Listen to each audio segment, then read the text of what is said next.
രാജ്യം പോളിംഗ് ബൂത്തിലേക്ക് പോകാൻ ഏതാനും ദിവസങ്ങൾ മാത്രം ബാക്കി നിൽക്കെ മഹാരാജ്യം നേരിടുന്ന ഒരു മാരക വെല്ലുവിളി പറയുന്ന ഗൗരവത്തിൽ ഉയർന്ന ശബ്ദവിന്യാസത്തിൽ ലോകത്തെ ഏറ്റവും പുരാതനമായ ഒരു ജനാധിപത്യ സംസ്കൃതിയുടെ പ്രധാനമന്ത്രി പറയുന്നു. ഏതോ രണ്ട് പ്രതിപക്ഷ നേതാക്കൾ സാവൻ മാസത്തിൽ വീട്ടിൽ മട്ടൻകറി പാകം ചെയ്തു, മഹാപരാധം. അവിടെ ഉദ്ധംപൂരിൽ തടിച്ചുകൂടിയ പുരുഷാരത്തിന്റെ ഷെയിം വിളികളിൽ മോദി തുടർന്ന് പറയുന്നു, ആ കളിയാക്കൽ പ്രകോപനം അത് മുഗളന്മാരുടെ ശൈലി എന്നാണ് യുക്തികെട്ട കമ്പാരിസൺ. അന്ന് ലാലു പ്രസാദ് യാദവിന്റെ വീട്ടിൽ വെച്ചത് ചമ്പാരൻ സ്റ്റൈൽ ആട്ടിറച്ചിക്കറിയാണെങ്കിലും അതല്ല കെ സുരേന്ദ്രൻ പറഞ്ഞ മറ്റ് ഉള്ളിക്കറിയാണെങ്കിലും മട്ടൻ കറിയും മുഗളന്മാരും രാഹുലും ലാലുവും തമ്മിൽ എന്താണ് ബന്ധമെന്നൊരു ലോജിക്കൽ ക്വസ്റ്റ്യൻ BJPയുടെ പ്രൊപ്പഗണ്ട പ്രചരണങ്ങളിൽ പ്രസക്തിയില്ലെന്ന് പണ്ടേ കണ്ടതാണെന്ന് ഗുജറാത്തിൽ BJP പരാജയപ്പെടുത്താൻ ഒരു മുൻ പ്രധാനമന്ത്രി മൻമോഹൻ സിംഗ് പാകിസ്ഥാനുമായി രഹസ്യ ചർച്ച നടത്തി എന്നൊരു വിദ്വേഷം, പച്ചക്കള്ളം, സാക്ഷാൽ ഗീബൽസ് പോലും കേട്ടാൽ നാണം കെട്ട് ഓടിത്തള്ളും മറ്റൊരു പെരുങ്കള്ള പ്രചരണമൊക്കെ വെച്ച് നോക്കിയാൽ ഈ മട്ടൻ കറിയൊന്നും ഒരു ചുക്കുമല്ലെങ്കിലും രാജ്യം ലോകത്തിന്റെ നെറുകയിൽ വിശ്വഗുരു, വമ്പൻ സാമ്പത്തിക ശക്തി, ഇതുവരെ കാണാത്ത വികസനം എന്നൊക്കെ പറഞ്ഞ് 10 വർഷം ഭരിച്ചവർ ഈ ജനായത്ത മുഹൂർത്തം ഇറച്ചിക്കറി തിരയുന്നോ എന്ന് വാപൊളിക്കുന്നവർക്ക് മുൻപിൽ ദൃഷ്ടാന്തമായി നക്ഷത്രം പോലെ നിൽപ്പാണ് രാജ്യത്തെ ഏറ്റവും ആധികാരിക ഏജൻസികളൊന്നായ ലോക് നീതി രാജ്യത്തോടാരാഞ്ഞ ചോദ്യോത്തരങ്ങൾ. ഈ ഇലക്ഷനിൽ സ്വാധീനിക്കപ്പെടുന്ന വിഷയം ഏതാണെന്ന ചോദ്യത്തിന് 24% പേർ പറയുന്ന മറുപടി രാമക്ഷേത്രമെന്നല്ല, പൗരത്വമെന്നോ സിവിൽ കോഡെന്നോ അല്ല, അത് ആകാശമൂട്ട വളർന്നു നിൽക്കുന്ന ജോലിയില്ലാ നിരക്കിനെ കുറിച്ചാണ്, ദുരിതപ്പാടും ഗതികേടുമാണ്. 23% പേരും പറയുന്നു അത് വയറ്റത്തടിക്കുന്ന വിലക്കയറ്റമാണ്. വിദ്വേഷക്കളികളുടെ വേലിയേറ്റ കാലത്തും എല്ലാ മനുഷ്യർക്കും എല്ലാ മതങ്ങൾക്കും സ്വന്തമായൊരു ബഹുസ്വര രാജ്യമാണ് ഈ മഹാരാഷ്ട്രമെന്ന് പറയുന്നവരുടെ ശതമാനം 79%. അങ്ങനെ വിദ്വേഷ പ്രചാരണത്തിന്റെ ഐവാഷിൽ മലവെള്ളപ്പാച്ചിൽ ചണ്ടികളെ പോലെ ഒഴുകിപ്പോകാതെ തരാമെന്ന് പറഞ്ഞ് ജോലി എവിടെ സർക്കാരെ, വർദ്ധിപ്പിക്കുമെന്ന് ഗീർവാണമടിച്ച വരുമാനം എവിടെ സർക്കാരെ, വിലക്കുറവിൽ ഇന്ധനം എവിടെ വാഗ്ദത്ത ലംഘകരെ എന്ന് ആർജവത്തോടെ യുവത്വം ചോദിക്കുമ്പോൾ 56 ഇഞ്ചിന്റെ ഉള്ളിൽ പിടയ്ക്കുന്ന പരാജയ ഭീതിയാണ് ഈ പ്രതിപക്ഷത്തിന്റെ ആട്ടർച്ചു നോക്കലെന്ന് പറയലാണ് പ്രതിപക്ഷം. അധികാരത്തിലേക്ക് എത്തിയാൽ കുറയ്ക്കും ഞങ്ങൾ പെട്രോളിയം ഉൽപ്പന്നങ്ങളുടെ വിലയെന്നൊരു വാഗ്ദാനം കണ്ട മാനിഫെസ്റ്റോ ദിവസം കൂടിയാണ്, ഓർമ്മയുണ്ട്. അധികാരത്തിലെത്തിയാൽ 50 രൂപയ്ക്ക് പെട്രോൾ നൽകുമെന്ന് ഉറപ്പിച്ചു പറഞ്ഞൊരു നേതാവിന്റെ വിടുവായത്തരം പിന്നീട് അങ്ങോട്ട് ദിവസം തോറും ആഗോളം ക്രൂഡെന്നൊക്കെ പറഞ്ഞ് ജനത്തിന്റെ മണ്ടക്കടി. അയ്യോ ഞങ്ങളെന്ത് ചെയ്യാനാ, അത് ഇന്ധന കമ്പനികളുടെ അവകാശമല്ലേ എന്നൊരു നിസ്സഹായതാ നാട്യം. തെരഞ്ഞെടുപ്പ് പ്രഖ്യാപിച്ചാൽ ബ്രേക്ക് ഇട്ട പോലെ നിൽക്കുന്ന ഇന്ധനവില ഒക്കെയൊക്കെ കണ്ടൊരു ജനാവലിക്ക് മുന്നിലേക്കാണ് വീണ്ടും മധുരം പുരട്ടിയ മാനിഫെസ്റ്റോ. വർഷം 5 കഴിഞ്ഞെങ്കിലും ഇടനെഞ്ചിലൊരു നെരിപ്പോട് പോലെ നീറി വേദനിക്കലാണ് പുൽവാമയുടെ ആകാശത്തെ 40 രക്തസാക്ഷ്യങ്ങൾ. അതിൽ പോലും ഒരു ദുഷ്ടലാക്ക് സംശയിച്ച് ഞെട്ടിച്ച വെളിപ്പെടുത്തലുകൾ നടത്തിയ മുൻ ഗവർണർ സത്യപാൽ മാലിക് തെരഞ്ഞെടുപ്പ് കാലത്തുണ്ടാകാനിടയുള്ള അങ്ങേയറ്റം ചില അതിക്രിയ വിധ്വംസകത്തെക്കുറിച്ച് ആശങ്കപ്പെടുന്നുണ്ട് BJPയുടെ മുൻ ദേശീയ ഉപാധ്യക്ഷൻ. അത് മല്ലിക്കിന്റെ അടിസ്ഥാനമില്ലാത്ത ആശങ്ക മാത്രമാകട്ടെ. ദൈവമേ രാജ്യത്തെ കാക്കണേ. പ്രിയ പ്രേക്ഷകർക്ക് എൻകൗണ്ടറിലേക്ക് സ്വാഗതം.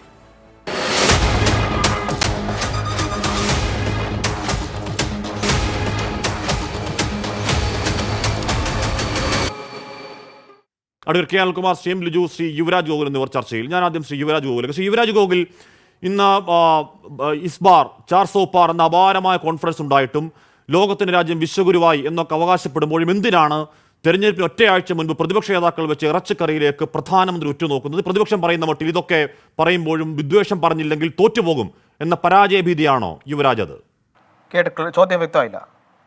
ഞാൻ ചോദിച്ചത്, ജമ്മു കാശ്മീരിലെ ഉദ്ധംപൂരിൽ പ്രധാനമന്ത്രി നരേന്ദ്രമോദി പറയുകയാണ് രാഹുൽ ഗാന്ധിയും ലാലു പ്രസാദും മട്ടൻകറി വെച്ചു അത്രേ, അത് മുഗളന്മാർ ചെയ്യുന്ന സ്റ്റൈലാണത്രേ. ഞാൻ ചോദിക്കുന്നത്, വികസനത്തെ പറ്റിയും രാജ്യത്തെ മുന്നോട്ട് നയിക്കാൻ കഴിയുന്ന പ്രധാനമന്ത്രി എന്ന് പറയുന്ന വലിയ എന്താണ് ലോക സാമ്പത്തിക ശക്തിയാകാൻ പോകുന്നു എന്നൊക്കെ പറയുമ്പോഴും തെരഞ്ഞെടുപ്പിന്റെ ഈ മുഹൂർത്തത്തിൽ ഇറച്ചിക്കറി തരാൻ പോകുന്നത് എന്തിനാണ് എന്ന ചോദ്യം പ്രതിപക്ഷം ചോദിക്കുന്നുണ്ട്. യുവരാജ് ഗോകുൽ, അത് പ്രതിപക്ഷം അങ്ങനെ പലതും ചോദിക്കും. പ്രധാനമന്ത്രി പറഞ്ഞ എന്താണ്, നരേന്ദ്രമോദി വെച്ച് പറഞ്ഞത് രാഹുൽ ഗാന്ധി ആരാണ്, നമ്മുടെ ലാലു പ്രസാദ് യാദവിന്റെ കാലിത്തീറ്റ കുംഭകോണത്തിൽ അകത്ത് പോയ അല്ലെങ്കിൽ കേസിലെ പ്രതിയായ അഴിമതിക്കാരനായ ലാലു പ്രസാദിന്റെ വീട്ടിൽ പോയിട്ട് ഇറച്ചിക്കറി വെച്ച് നിന്ന് ആഘോഷിച്ചുകൊണ്ടിരിക്കുകയാണ് എന്നുള്ള വിഷയമാണ് പറഞ്ഞത്. അത് അഴിമതി മുന്നണിയെ തുറന്നു കാട്ടാൻ വേണ്ടിയിട്ട് പറഞ്ഞ ഒരു വിഷയം മാത്രമാണ്. മട്ടൻകറി കണ്ടതിന് ഇപ്പൊ നമുക്കൊന്നും ചെയ്യാൻ പറ്റില്ല. അതിനകത്ത് ഇപ്പൊ നിങ്ങൾ മട്ടൻകറിയാണ് കാണുന്നെങ്കിൽ ഇപ്പൊ നമുക്ക് എന്ത് ചെയ്യാൻ പറ്റും? അല്ല, മട്ടൻകറി താങ്കൾ കാണാത്ത പ്രശ്നമാണ്. ഏതോ സാവൻ മാസത്തിൽ കേൾക്കൂ, ഏതോ സാവൻ മാസത്തിൽ മട്ടൻകറി വെച്ചു, അതിന്റെ വീഡിയോ പ്രചരിപ്പിച്ചു, അത് വികാരത്തെ, അത് സെന്റിമെന്റ്സിനെ മുറിപ്പെടുത്തി, അത് വികാരത്തെ കളിയാക്കി. എങ്ങനെ കളിയാക്കി? പണ്ട് മുഗളന്മാർ കളിയാക്കിയതുപോലെ കളിയാക്കി. സർ, ഈ ഇപ്പൊ നിങ്ങൾക്ക് പറയാൻ വികസനമുണ്ടെങ്കിൽ ഈ വിദ്വേഷ വർത്താനം പറയാതെ 10 വോട്ട് കിട്ടില്ല എന്നുള്ളത് പരാജയഭീതി കൊണ്ടല്ലേ യുവരാജ്? ഞങ്ങൾക്ക് പറയാൻ ആവശ്യത്തിലധികം വികസനം ഉണ്ട് ഹാഷ്മിയുടെ ഇൻട്രോ എനിക്ക് പൂർണ്ണമായിട്ട് കേൾക്കാനൊന്നും പറ്റിയില്ല. നിങ്ങൾ ഇവിടെ ഇരുന്നിട്ട് എന്തൊക്കെയാ വിളിച്ചു പോകുന്നത്? താങ്കൾ കേട്ടില്ല? എത്ര ഹാഷ്മി 5.1 സംതിങ് കേട്ടില്ല? താങ്കൾ കേട്ടില്ലല്ലോ ഇൻട്രോ, പിന്നെ എങ്ങനെയാണ് പറയുക? കേട്ടില്ല, ഞാൻ വന്നപ്പോൾ അല്പം ലേറ്റായി, അതുകൊണ്ട് താങ്കളുടെ ഇൻട്രോ എനിക്ക് പൂർണ്ണമായിട്ട് കേൾക്കാൻ പറ്റിയില്ല എന്നാണ് പറഞ്ഞത്. താങ്കളുടെ ഇൻഫ്ലേഷനെ കുറിച്ച് എന്തോ പറയുന്നത് കേട്ടായിരുന്നു. 5 ആണ് ഇവിടെ ഇന്ത്യയിൽ ഇൻഫ്ലേഷൻ ഇപ്പോൾ നിൽക്കുന്നത്. UPA സർക്കാരിന്റെ കാലത്ത് 10 സംതിങ്ങിലാണ് നിന്നിരുന്നത്. എന്നിട്ടാണ് നിങ്ങൾ ഇവിടെ നിന്നിട്ട് ഇൻഫ്ലേഷൻ എന്ന് പറയുന്നത്. തൊഴിലില്ലായ്മ എത്രയാ? 3.2%. 3.2% ആണ് തൊഴിലില്ലായ്മ. കേരളത്തിൽ എത്രയാ? 7%. നിങ്ങൾ ആദ്യം അത് പോയി ചോദിക്കുക, അതിനുശേഷം ഇങ്ങോട്ടേക്ക് വരൂ. അല്ലാണ്ട് നിങ്ങൾ ചുമ്മാ ഇരുന്നോട്ട് കണ്ണട ചിരുട്ടാക്കി നിങ്ങൾ ചുമ്മാ അനർഗള നിർഗള എന്തെങ്കിലുമൊക്കെ വിളിച്ചു പറഞ്ഞു കഴിഞ്ഞാൽ ഞാൻ പറഞ്ഞ ഇൻട്രോ കേട്ടില്ലെന്ന് പറഞ്ഞില്ലല്ലോ. അല്ല യുവരാജ്, ഞാൻ പറഞ്ഞ താങ്കൾ കേട്ടില്ലെന്ന് താങ്കൾ തന്നെ പറയുന്നു. പിന്നെ അനർഗ നിർഗളം പറയുന്നത് എന്തിനാണ്? താങ്കളുടെ പോയിന്റിലേക്ക് വാ. ഇതൊക്കെ പറയാനുള്ള നിങ്ങൾ തുടക്കം ഞാൻ മിസ് ചെയ്തു. താങ്കൾ പറഞ്ഞു തുടങ്ങി ഒരു അല്പം കഴിഞ്ഞതിന് ശേഷമാണ് ഞാൻ ഇവിടെ എത്തിയതെന്നാണ് താങ്കൾ പറഞ്ഞത്. താങ്കൾക്ക് ഡേറ്റാപരമായിട്ട് എന്താണ് വിഷയം എന്ന് പറഞ്ഞാൽ ഉന്നയിക്കൂ, നമുക്കത് സംസാരിക്കാം. അല്ലാതെ ചുമ്മാ മറ്റേ എന്താണ് പൊളിറ്റിക്കൽ റെട്ടോറിക് നടത്തിയിട്ട് അങ്ങ് വൈറ്റ് വാഷ് ചെയ്ത് പോകാന്ന് കരുതരുത്. മാനിഫെസ്റ്റോ ഇന്ന് മുമ്പോട്ട് വെച്ചിട്ടുണ്ട്. മാനിഫെസ്റ്റോയിൽ ജനങ്ങൾ വിശ്വസിക്കുന്നുണ്ട്. 370-400 ഒക്കെ പറയുന്നത്. ഒന്നാമത് യുവരാജ്, ഞാൻ പറഞ്ഞൊന്നും കേട്ടില്ലെന്ന് പറയുന്നു. 83 സീറ്റ് വാങ്ങി ജയിച്ചു. 2019 303 സീറ്റ്. സാർ, ഒന്നാമത് യുവരാജ് ഞാൻ പറഞ്ഞൊന്നും കേട്ടില്ല എന്നാണ് പറഞ്ഞത്. മാത്രമേ ടാലി പോകാൻ പോകുന്നുള്ളൂ. യുവരാജ് ഞാൻ പറഞ്ഞൊന്നും കേട്ടില്ല എന്നാണ് പറയുന്നത്. പിന്നീട് അനർഗ നിർഗളം റെട്ടറിക് എന്നൊക്കെ എന്തിനാണ് പറയുന്നത്? ഞാൻ പറഞ്ഞ എന്താണ്? ലോക്നീതി CSDS നടത്തിയ സർവേ ഞാൻ പറയണം. എനിക്കൊരു പ്രശ്നമില്ല. എനിക്കെന്താണ് പ്രശ്നം? ഞാൻ ആവർത്തിച്ച് പറഞ്ഞു, താങ്കളുടെ ഇൻട്രോ പൂർണ്ണമായും കേൾക്കാൻ കഴിഞ്ഞില്ല. താങ്കളുടെ ഇൻട്രോ ശരി, കേട്ട ഭാഗത്ത് താങ്കൾ കാണുന്ന പ്രശ്നം എന്താണ്? 2-3 കാര്യം മാത്രമാണ് കേട്ടത്. ശരി, കേട്ട ഭാഗത്ത് താങ്കൾ കാണുന്ന പ്രശ്നം എന്താണ്? കേട്ടപാട് ഞാൻ കാണുന്ന പ്രശ്നമാണ് ഞാൻ താങ്കളോട് പറഞ്ഞു. താങ്കളുടെ ഇൻഫ്ലേഷനെ കുറിച്ച് എന്തൊക്കെയോ പറയുന്നുണ്ട്. ഞാൻ ഈ ഹെഡ്സെറ്റ് ശരിയായിക്കൊണ്ടിരിക്കുന്നതിനിടയിലാണ് താങ്കൾ അത് പറയുന്നത് കേട്ടോ. അതാണ് ഞാൻ താങ്കളോട് ചോദിച്ചത്, ഇൻഫ്ലേഷൻ എന്താണ് പ്രശ്നം? ഞാൻ പറഞ്ഞ എന്താണ് സംതിങ്ങിലാണ് നിൽക്കുന്നത്. സർക്കാർ ഇറങ്ങി പോകുന്ന സമയത്ത് 10 സംതിങ് ആണ്. ഇൻഫ്ലേഷനെ പറ്റി ഞാൻ പറഞ്ഞ എന്താണ്? ആണ് ഇവിടെ നിൽക്കുന്നത്. ഇൻഫ്ലേഷനെ പറ്റി എന്റെ പ്രശ്നമല്ല ഞാൻ പറഞ്ഞത്. രാജ്യത്ത് ആധികാരികമെന്ന് വിശ്വസിക്കാൻ കഴിയുന്ന ലോക്നീതി, ഞാൻ പറയാണ്, ലോക്നീതി CSDS നടത്തിയ ഒരു സർവേയിൽ രാജ്യത്ത് ഈ വോട്ടെടുപ്പിൽ സ്വാധീനിക്കുന്ന പ്രശ്നങ്ങളെപ്പറ്റി രാജ്യം ഒന്നാകെ തെരഞ്ഞെടുത്ത സാമ്പിളിങ്ങിലൂടെ ചോദിക്കുമ്പോൾ 24% പേർ പറയുന്നു അത് തൊഴിലില്ലായ്മ, അത് ഞങ്ങൾക്ക് തൊഴിലില്ലായ്മയാണ് ഞങ്ങളുടെ പ്രശ്നം. 23% ആളുകൾ പറയുന്നു അത് വിലക്കയറ്റമാണ് ഞങ്ങളുടെ പ്രശ്നം, അത് വയറ്റിലടിക്കുന്ന പ്രശ്നം. എന്ന് പറഞ്ഞാൽ ആ സർവേയിൽ പങ്കെടുത്ത ഏകദേശം 50%-ഓളം പേരെ ബാധിക്കുന്നത് തൊഴിലില്ലായ്മയും വിലക്കയറ്റവുമാണ്. അത് OBC വിഭാഗത്തിലേക്ക് എത്തുമ്പോൾ, ദളിത് വിഭാഗത്തിലേക്ക് എത്തുമ്പോൾ, ന്യൂനപക്ഷ വിഭാഗത്തിലേക്ക് എത്തുമ്പോൾ അത് 67%. യുവരാജ് ഗോകുൽ ആ കണക്ക് ഞാൻ പറഞ്ഞാണ്. അതിന് താങ്കൾ റട്ടറിക്ക് അനർഗ നിർഗള എന്നൊക്കെ പറഞ്ഞാൽ പറ്റുമോ? ആ കണക്ക് തന്നെയാണ് പ്രശ്നമല്ലോ. 23-24 സെപ്പറേറ്റ് ആണെന്ന് നിങ്ങളോട് ആരെങ്കിലും പറഞ്ഞോ? അതായത് ബാക്കി 77% ആൾക്കാർക്ക് പ്രശ്നമില്ല എന്ന് തന്നെയല്ലേ അതിന്റെ അർത്ഥം?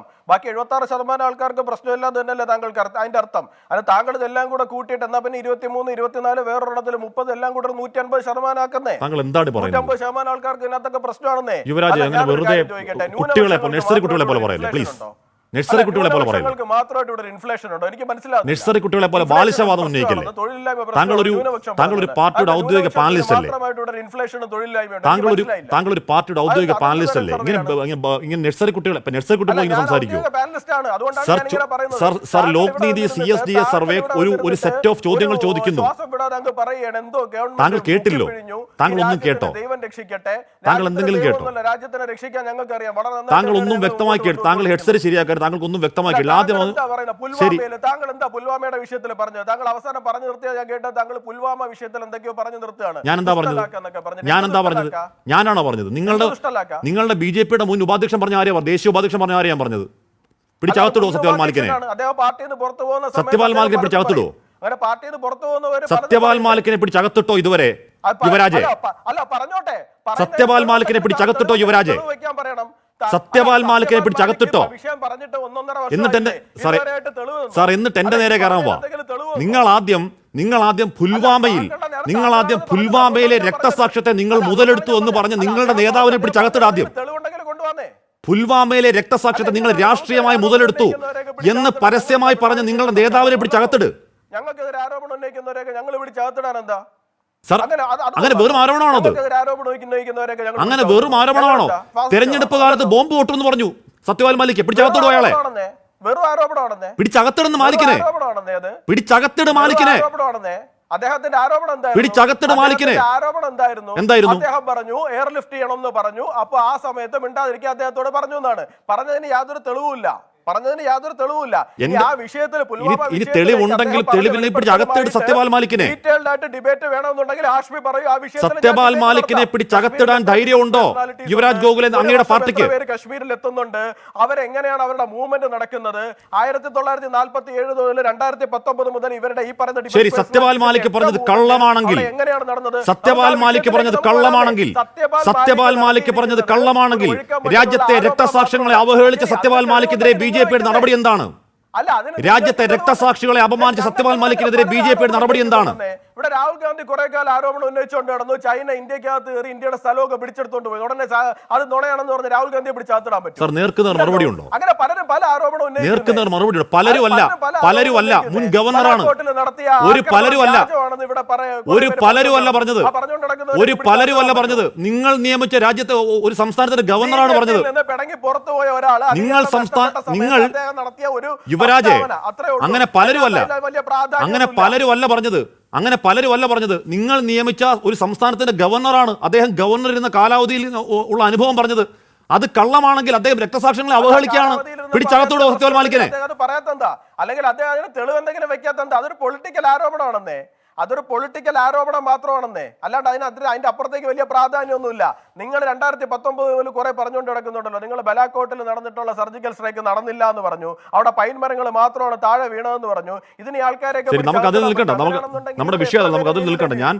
ഞാൻ ചൂണ്ടിക്കാണിച്ച് നിങ്ങളുടെ മുൻ ദേശീയ ഉപാധ്യക്ഷൻ പറഞ്ഞ കാര്യം പറഞ്ഞതാണ്. നിങ്ങളുടെ മുൻ ദേശീയ ഉപാധ്യക്ഷൻ പോട്ടെ, ഞാൻ അങ്ങനെ നമ്മുടെ ദേശീയ ഉപാധ്യക്ഷൻ ഞാനൊരു കാര്യം ചോദിക്കട്ടെ. ഇപ്പൊ നവ്ജോത് സിംഗ് സിദ്ധു മുൻ BJP കാരനാണ്. അദ്ദേഹം എന്തൊക്കെ ചെയ്യുന്നത്? അതിനൊക്കെ ഞങ്ങളാണ് ഉത്തരവാദി. ശരി, ഞാൻ അങ്ങനെ കേൾക്കാം. ശ്രീ കെ അനിൽകുമാർ, ഇവിടെ ഇന്ന് മാനിഫെസ്റ്റോ വരുന്നുണ്ട്. ഇന്ന് BJP മാനിഫെസ്റ്റോ വരുന്നുണ്ട്. CSDS സർവേ പ്രകാരം 24%, 23% ജോലിയില്ലായ്മയെക്കുറിച്ച് വിലക്കയറ്റത്തെ പറയുന്നുണ്ട്.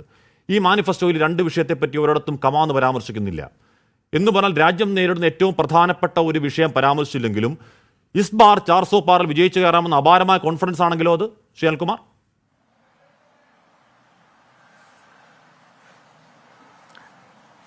നരേന്ദ്രമോദിയുടെ 400-നകത്ത് കേരളത്തിൽ നിന്ന് 2 അക്കമുണ്ട്. 10. അപ്പൊ കേരളത്തിലെ 2 അക്കം എന്ന് പറഞ്ഞാൽ ഒരു 10 സീറ്റെങ്കിലും വേണ്ടേ? അപ്പൊ കേരളത്തിലെ 10 ഉൾപ്പെടെയാണ് നരേന്ദ്രമോദിയുടെ 400, 400 ബാർ. അപ്പൊ കേരളത്തിലെ 10ന്റെ അവസ്ഥ അറിയാമല്ലോ. അപ്പൊ 400ന്റെ അവസ്ഥ എങ്ങനെയാന്നുള്ള ആളുകൾക്ക് അറിയാമല്ലോ. ഇന്ത്യ രാജ്യത്ത് RSS നയിക്കുന്ന ഈ BJP ഗവൺമെന്റ് ഏറ്റവും വെറുക്കപ്പെട്ട ഗവൺമെന്റായി മാറിയിരിക്കുകയാണ്. ഞാനൊന്ന് പറഞ്ഞോട്ടെ, നമ്മൾ തമ്മിൽ ഇങ്ങനെ പാടില്ലാത്തതാണ്. ഒരാൾ ചർച്ച പങ്കെടുക്കുമ്പോൾ മറ്റൊരാൾ മിണ്ടാൻ പാടില്ല. അതാണ് എൻ്റെ രീതി. അപ്പൊ ഞാൻ പറഞ്ഞു വരുന്നത്, 400 ബാർ എന്ന് പറയുന്ന നരേന്ദ്രമോദി ഇന്ത്യ രാജ്യത്തെ ഏറ്റവും വെറുക്കപ്പെട്ടൊരു പ്രധാനമന്ത്രിയായി തീർന്നിരിക്കുകയാണ്. അദ്ദേഹം തുറന്നു കാട്ടപ്പെട്ടത് ഏറ്റവും പ്രധാനമായി ഇലക്ട്രൽ ബോണ്ട് അഴിമതിയിലാണ്.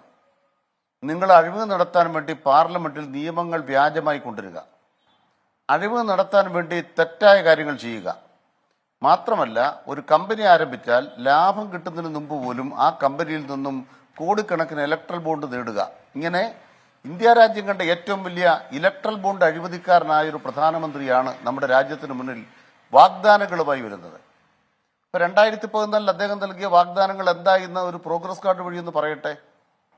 അങ്ങനെ കിട്ടുമ്പോൾ കള്ളപ്പണം പിടിച്ച് നമ്മുടെ നാട്ടിൽ കൊണ്ടുവന്നു. അതിന്റെ ഭാഗമായിട്ട് നാട്ടിൽ പുരോഗതി ഉണ്ടായി. അദ്ദേഹത്തിന് പറയാം. അദ്ദേഹം 2014 പറഞ്ഞു. സ്വാമിനാഥൻ കമ്മീഷൻ റിപ്പോർട്ട് പറയുന്നുണ്ട് കർഷകർക്ക് അവരുടെ മുടക്കുമുതലിന്റെ 50% കൂടെ കൂട്ടി തറവല. 2014 പറഞ്ഞതാണ്. 10 കൊല്ലം അദ്ദേഹം നടപ്പാക്കിയത് പറയട്ടെ. 50 രൂപയ്ക്ക് പെട്രോൾ കിട്ടുമ്പോൾ, 50 രൂപയ്ക്ക് ഡീസൽ കിട്ടുമ്പോൾ ഈ നോട്ട് നിരോധനത്തിന്റെ വേദന മാറും എന്ന് പറഞ്ഞില്ലേ BJP-ക്കാര്? നമുക്കൊന്ന് കിട്ടട്ടെ. BJP-യുടെ ഗവൺമെന്റ് അല്ല ഇന്ത്യ രാജ്യത്ത് ഏറ്റവും വലിയ നികുതിക്കൊള്ള നടത്തി ഈ പെട്രോളിന്റെയും ഡീസലിന്റെയും എത്ര കോടി രൂപയാണ് നിങ്ങൾ വാങ്ങിയെടുത്തത്? ഇന്ന് നരേന്ദ്രമോദി പറയുന്നത് 4 തൂണുകളാണ് ഞങ്ങളുടെ പ്രകടന പത്രിക. BJP-യുടെ 4 തൂണുകൾ. യഥാർത്ഥത്തിൽ BJP-യുടെ തൂണുകൾ എന്ന് പറയുന്നത് 4 അല്ല, 166 ശതകോടീശ്വരന്മാർ. അവരുടെ എണ്ണം ഇപ്പൊ 252 കടന്നിരിക്കുകയാണ്. അദാനി, അംബാനി ഉൾപ്പെടെയുള്ള ശതകോടീശ്വരന്മാരുടെ എണ്ണം 252 കടന്നിരിക്കുന്നുള്ളതാണ് പുതിയ റിപ്പോർട്ട് വന്നിരിക്കുന്നത്. ഇന്ത്യ രാജ്യത്തിന്റെ പഠനം. അതിസമ്പന്നന്മാരുടെ കൂടുതൽ പണം വന്നിരിക്കുന്നു. നിങ്ങളുടെ 4 തൂണിന്റെ അവസ്ഥ നോക്കൂ. ഒരു തൂൺ തൊഴിലില്ല, ചെറുപ്പക്കാർ. കേരളത്തിലെ ഈ ഇന്ത്യ രാജ്യത്ത് നരേന്ദ്രമോദി ഇപ്പൊ കേന്ദ്ര സർക്കാരിൽ നിയമനം നടത്തിയോ? ഈ കഴിഞ്ഞ 10 കൊല്ലത്തിനിടയിൽ മോദി നടത്തിയ ആകെ നിയമനം 1.25 ലക്ഷം നിയമനമാണ്. അതേസമയം കേന്ദ്ര സർക്കാരിൻ്റെ ഒഴിവെന്ന് പറയുന്നത് യഥാർത്ഥത്തിൽ 15 ലക്ഷം ഒഴിവുകളാണ് സർവീസിൽ കിടക്കുന്നത്. അപ്പോൾ അതിൻ്റെ അർത്ഥം എന്താണ്? ചെറുപ്പക്കാരെ വഞ്ചിച്ചു. ചെറുപ്പക്കാരുടെ പെൻഷൻ പ്രായം എത്രയാക്കി? 4 കൊല്ലം. നിങ്ങൾ അഗ്നിപഥർ പദ്ധതി എന്ന് പറഞ്ഞാൽ ഹരിയാനയിലേക്ക് ഇപ്പോൾ ചെല്ലാൻ പറ്റില്ല, RSSകാർ തന്നെ പറഞ്ഞിരിക്കുകയാണ്. അഗ്നിപഥർ പദ്ധതി വന്നാൽ 4 കൊല്ലം ചെറുപ്പക്കാരുടെ ജോലിപ്രായമാക്കി കഴിഞ്ഞാൽ അവരെല്ലാം നാളെ RSSന്റെ റിക്രൂട്ട്മെന്റ് ഏജന്റുകളാവും. ശാഖയിൽ പോയിട്ട് അവരെന്താ അടിത്തറ പഠിച്ചിട്ട് അങ്ങോട്ട് ചെല്ലുകയാണ്. സൈന്യത്തിൽ ചേർന്നവർ അവർ നാളെ എന്താ കാണിക്കാൻ പോകുന്നത്? ഇവിടെ ന്യൂനപക്ഷമായിട്ട് നടത്താൻ പോവാണ്. അതിന് RSSന്റെ ട്രെയിനിങ് കേന്ദ്രമായിട്ട് ഇന്ത്യൻ പട്ടാളത്തെ മാറ്റിയിരിക്കുകയാണ് നിങ്ങളുടെ അഗ്നിവീർ പദ്ധതി. ആ ചെറുപ്പക്കാർ ജ്വലിച്ചു നിൽക്കുകയാണ് ഇന്ത്യ രാജ്യത്ത്. അപ്പോൾ ഒരു തൂണെന്ന് പറയുന്നത് ചെറുപ്പക്കാരാണ്. അഭ്യസ്ത വിദ്യരിൽ 86% തൊഴിലില്ലായ്മ. ഏറ്റവും പുതിയ പഠനം വന്നിരിക്കുന്നു. രണ്ടാമതാണ് നിങ്ങളുടെ ഉറപ്പെന്താണ്? പാവപ്പെട്ടവർ. നരേന്ദ്രമോദി അധികാരത്തിൽ വരുമ്പോൾ ഇന്ത്യ പട്ടിണി സൂചികയിൽ 55 സ്ഥാനം, ഇപ്പം 111 സ്ഥാനമായി. ഇന്ത്യ രാജ്യത്ത് പട്ടിണിക്കാരുടെ എണ്ണം കൂടി. അതിൽ കൂടുതൽ ഹിന്ദുക്കളാണ് പട്ടിണിക്കാരായത്, ക്രിസ്ത്യാനികളും മുസ്ലിങ്ങളും അല്ല. അത് BJPക്ക് അഭിമാനിക്കാം. അങ്ങനെ 111 സ്ഥാനത്തേക്ക് പട്ടിണി സൂചിക തലകുത്തി ഏറ്റവും താഴെ ഇന്ത്യ നിൽക്കുന്നു. അപ്പം നിങ്ങളുടെ തൂണാരാണ്? രണ്ടാമത്തെ തൂണ് പാവപ്പെട്ടവരാണ്. മൂന്നാമത്തെ തൂണാരാണ്? ഈ നാട്ടിലെ ഏറ്റവും പ്രധാനപ്പെട്ട സ്ത്രീകൾ. അവരുടെ അനുഭവം എന്തായിരുന്നു? നമുക്ക് ഹാത്രസിലെ അനുഭവം എടുക്കാം, കത്തുവിലെ അനുഭവം എടുക്കാം, വേണ്ട അവസാനം നമുക്ക് സാക്ഷി മാലിക്കിന്റെ അനുഭവം എടുക്കാം, ഗുസ്തി താരങ്ങളുടെ അനുഭവം, ബിജുഭൂഷൺ, പിന്നെ മണിപ്പൂരിലെ അനുഭവം എടുക്കാം. സ്ത്രീകൾ നഗ്നരാക്കപ്പെട്ട് നമ്മുടെ മുന്നിൽ പരേഡ് ചെയ്യപ്പെട്ടൊരു കാലമുണ്ടോ? നഗ്നരായ സ്ത്രീകളെ മാനഭംഗം ചെയ്യുന്ന വിധം അവരെ പരേഡ് ചെയ്യുന്ന ഒരു ചരിത്രം ഇന്ത്യ രാജ്യത്തുണ്ടോ? എന്നിട്ട് നരേന്ദ്രമോദി ഇന്നേ വരെ മണിപ്പൂരിൽ പോയോ? ഡബിൾ എഞ്ചിൻ സർക്കാർ. അപ്പം നാരീശക്തി യോജന, നിങ്ങളുടെ യോജന മനസ്സിലായി. എന്താണ് യോജന എന്ന് മണിപ്പൂരിൽ കണ്ടു. നാലാമത്തെ നിങ്ങളുടെ കാര്യം എന്താണ്? കർഷകർ. ആ കർഷകർക്ക് 50% കൊടുക്കാമെന്ന് 2014 വാഗ്ദാനം എന്തായി? അതുകൊണ്ട് 4 തൂണുകൾ നരേന്ദ്രമോദി സർക്കാർ പറയുന്ന, ഇന്നത്തെ പ്രകടന പത്രികയിൽ പറയുന്ന 4 തൂണുകൾ. ആ 4 തൂണുകൾ പിളർന്നു വരുന്ന നരസിംഹം, ജനരോഷത്തിന്റെ നരസിംഹാവതാരങ്ങൾ, നരേന്ദ്രമോദി എന്ന് പറയുന്ന ഹിരണ്യകശിപുവിനെ കടിച്ചു കീറുന്ന ഒരു തെരഞ്ഞെടുപ്പിന്റെ ഫലം വരാൻ പോകുന്നുവെന്ന് RSS നടത്തിയ സർവേ. RSS ആരാന്നറിയാമോ? രാജഗുരുവാണ്. പഴയ രാജഭരണകാലത്തെ രാജഗുരുവാണെന്ന് RSS. അവരാണ് മോഹൻ ഭഗവതിന്റെ നിഴലാണ്. മോഹൻ ഭഗവതിന്റെ നിഴലിൽ നിന്നുകൊണ്ടാണ് നരേന്ദ്രമോദി ഇത് ചെയ്യുന്നത്. അങ്ങനെ ഇന്ത്യ രാജ്യത്ത് RSS പറയുന്ന എത്ര നടപ്പാക്കി എന്നുള്ളതാണ് നിങ്ങളുടെ പ്രോഗ്രസ് കാർഡ്. ജനങ്ങളോട് പറഞ്ഞ വാഗ്ദാനങ്ങൾ എത്ര നടപ്പാക്കി എന്നല്ല പ്രോഗ്രസ് കാർഡ്. അതുകൊണ്ട് ജനങ്ങൾ കാണുന്നുണ്ട്, ഞങ്ങളോട് പറഞ്ഞിട്ട് ഞങ്ങളെ വഞ്ചിച്ചു. കള്ളപ്പണം പിടിക്കുന്നതോടുകൂടി ഇവിടെ ഭീകരവാദം ഇല്ലാതാകുന്നല്ലേ നിങ്ങൾ പറഞ്ഞത്? എന്നിട്ട് ഭീകരവാദം ഇല്ലാതായോ? കള്ളപ്പണം ഇല്ലാതായോ? തെരഞ്ഞെടുപ്പ് കൊണ്ട് കള്ളപ്പണമായില്ലേ? നിങ്ങൾ എന്തെല്ലാം കാര്യങ്ങളാണ് പറഞ്ഞത് അതിന് ഘടകവിരുദ്ധമായിട്ടാണ് 10 കൊല്ലം പ്രവർത്തിച്ചത്. അതുകൊണ്ട് ഘോരമായ ജനരോഷത്തിലേക്ക് എടുത്തെറിയപ്പെടുന്ന ഒരു BJPയാണ് ഇന്ത്യ കണ്ടുകൊണ്ടിരിക്കുന്നത്. അവിടെ ജനങ്ങളെ ശമിപ്പിക്കാൻ ഇപ്പൊ എന്തെങ്കിലും വാഗ്ദാനം പറയുന്നുണ്ടെങ്കിൽ ആദ്യം പറയേണ്ടതാണ് ഒരു വാക്ക് ഒറ്റ വാക്ക് പറഞ്ഞ് അവസാനിപ്പിക്കാം. നരേന്ദ്രമോദി അധികാരത്തിൽ കയറുമ്പോൾ അമ്മമാര് പാചകവാതകത്തിന് കൊടുത്തുകൊണ്ടിരുന്ന 430 രൂപയാണ് 1200 രൂപയാക്കിയതിന്റെ ന്യായം പറയൂ. 2020 മാർച്ച് മുതൽ ഇന്നേ വരെ അക്കൗണ്ടിൽ 1 രൂപ സബ്സിഡി വന്നോ? അത്ര ഉത്തരം പറഞ്ഞാൽ മതി. പാചകവാതക സബ്സിഡി എവിടെ?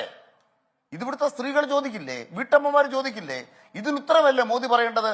അതിന് നിങ്ങൾ മട്ടന്റെ കാര്യം പറഞ്ഞാൽ ഒരു കാര്യം മനസ്സിലാക്കിക്കൂടാം, ഭക്ഷണത്തെക്കുറിച്ചാണ് സംസാരിക്കുന്നത്.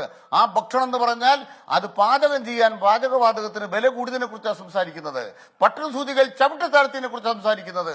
അതുകൊണ്ട് മുഗളന്മാരുടെ കാര്യവും മട്ടന്റെ കാര്യവും മീനിന്റെ കാര്യവും ഒക്കെ തെരഞ്ഞെടുപ്പ് രംഗത്ത് വൈകാരികമായി ഉയർത്താൻ നോക്കിയാൽ പാണ്ഡൻ നായയുടെ പല്ലിന് ശൗര്യം പണ്ടേ പോലെ ഫലിക്കില്ല എന്ന് മോദിക്ക് തെരഞ്ഞെടുപ്പ് ബോധ്യപ്പെടുത്തി കൊടുക്കും. ശ്രീ എം ലിജു, ഇവിടെ ആ ലോക്നീതിയുടെ CSDS സർവേയിൽ തന്നെ ഇന്ത്യ ഹിന്ദുരാഷ്ട്രമാണോ അല്ലെങ്കിൽ ആകുന്നുണ്ടോ എന്ന ചോദ്യത്തിന് 10% ആളുകളാണ് അതെ എന്ന് പറയുന്നത്. 79% ആളുകൾ എല്ലാ മതങ്ങൾക്കും തുല്യ പ്രാധാന്യമുള്ള ബഹുസ്വര രാഷ്ട്രമാണ് ഇന്ത്യ എന്ന് പറയുകയാണ്. ഇവിടെ അന്വേഷണ ഏജൻസികളുടെ രാഷ്ട്രീയ വേട്ടയുണ്ടോ ചോദ്യത്തിന് ഉണ്ട് എന്ന് രാജ്യവ്യാപകമായി പറയുന്നവരുടെ എണ്ണം വലിയ ശതമാനമായി ഉയരുകയാണ്. ഈ പറയുന്ന രാമക്ഷേത്രം 8% ആളുകളിലാണ് സ്വാധീനം ചെലുത്തുന്നത്. എന്നിട്ടും അതേ സർവേയിൽ BJPക്ക് കൃത്യമായി എഡ്ജുണ്ടെന്ന് തന്നെ പറയുകയാണ്. എന്ന് പറഞ്ഞാൽ ഇപ്പോൾ പ്രതിപക്ഷം പറയുന്ന കാര്യങ്ങൾ എന്താണ്, ദേശീയ മാധ്യമങ്ങൾ കാര്യമായി അത് കവർ ചെയ്യുന്നില്ലെങ്കിലും രാജ്യത്തിലേക്ക് എത്തുന്നു എന്ന കൃത്യമായ സൂചകം കിട്ടുമ്പോഴും BJPക്ക് എഡ്ജുണ്ടാകുന്നത് എന്തുകൊണ്ടാണ്? ഈ എന്താണ്, ജോലിയില്ലായ്മയിൽ അല്ലെങ്കിൽ വിലക്കയറ്റത്തിൽ ജീവിതത്തിൻ്റെ പെടാപ്പാടുകളിൽപ്പെട്ട് ഉഴലുന്നവരെ രാഷ്ട്രീയമായി ഐക്യവൽക്കരിക്കാൻ പ്രതിപക്ഷത്തിന് കഴിയുന്നില്ല. അതുതന്നെയാണ് മോഡിയുടെ കോൺഫറൻസ്, അതുതന്നെയാണ് BJPയുടെ കോൺഫറൻസ്, അതുതന്നെയാണ് 400 പാറിൻ്റെ കോൺഫറൻസ്. ശ്രീ എം ലിജു.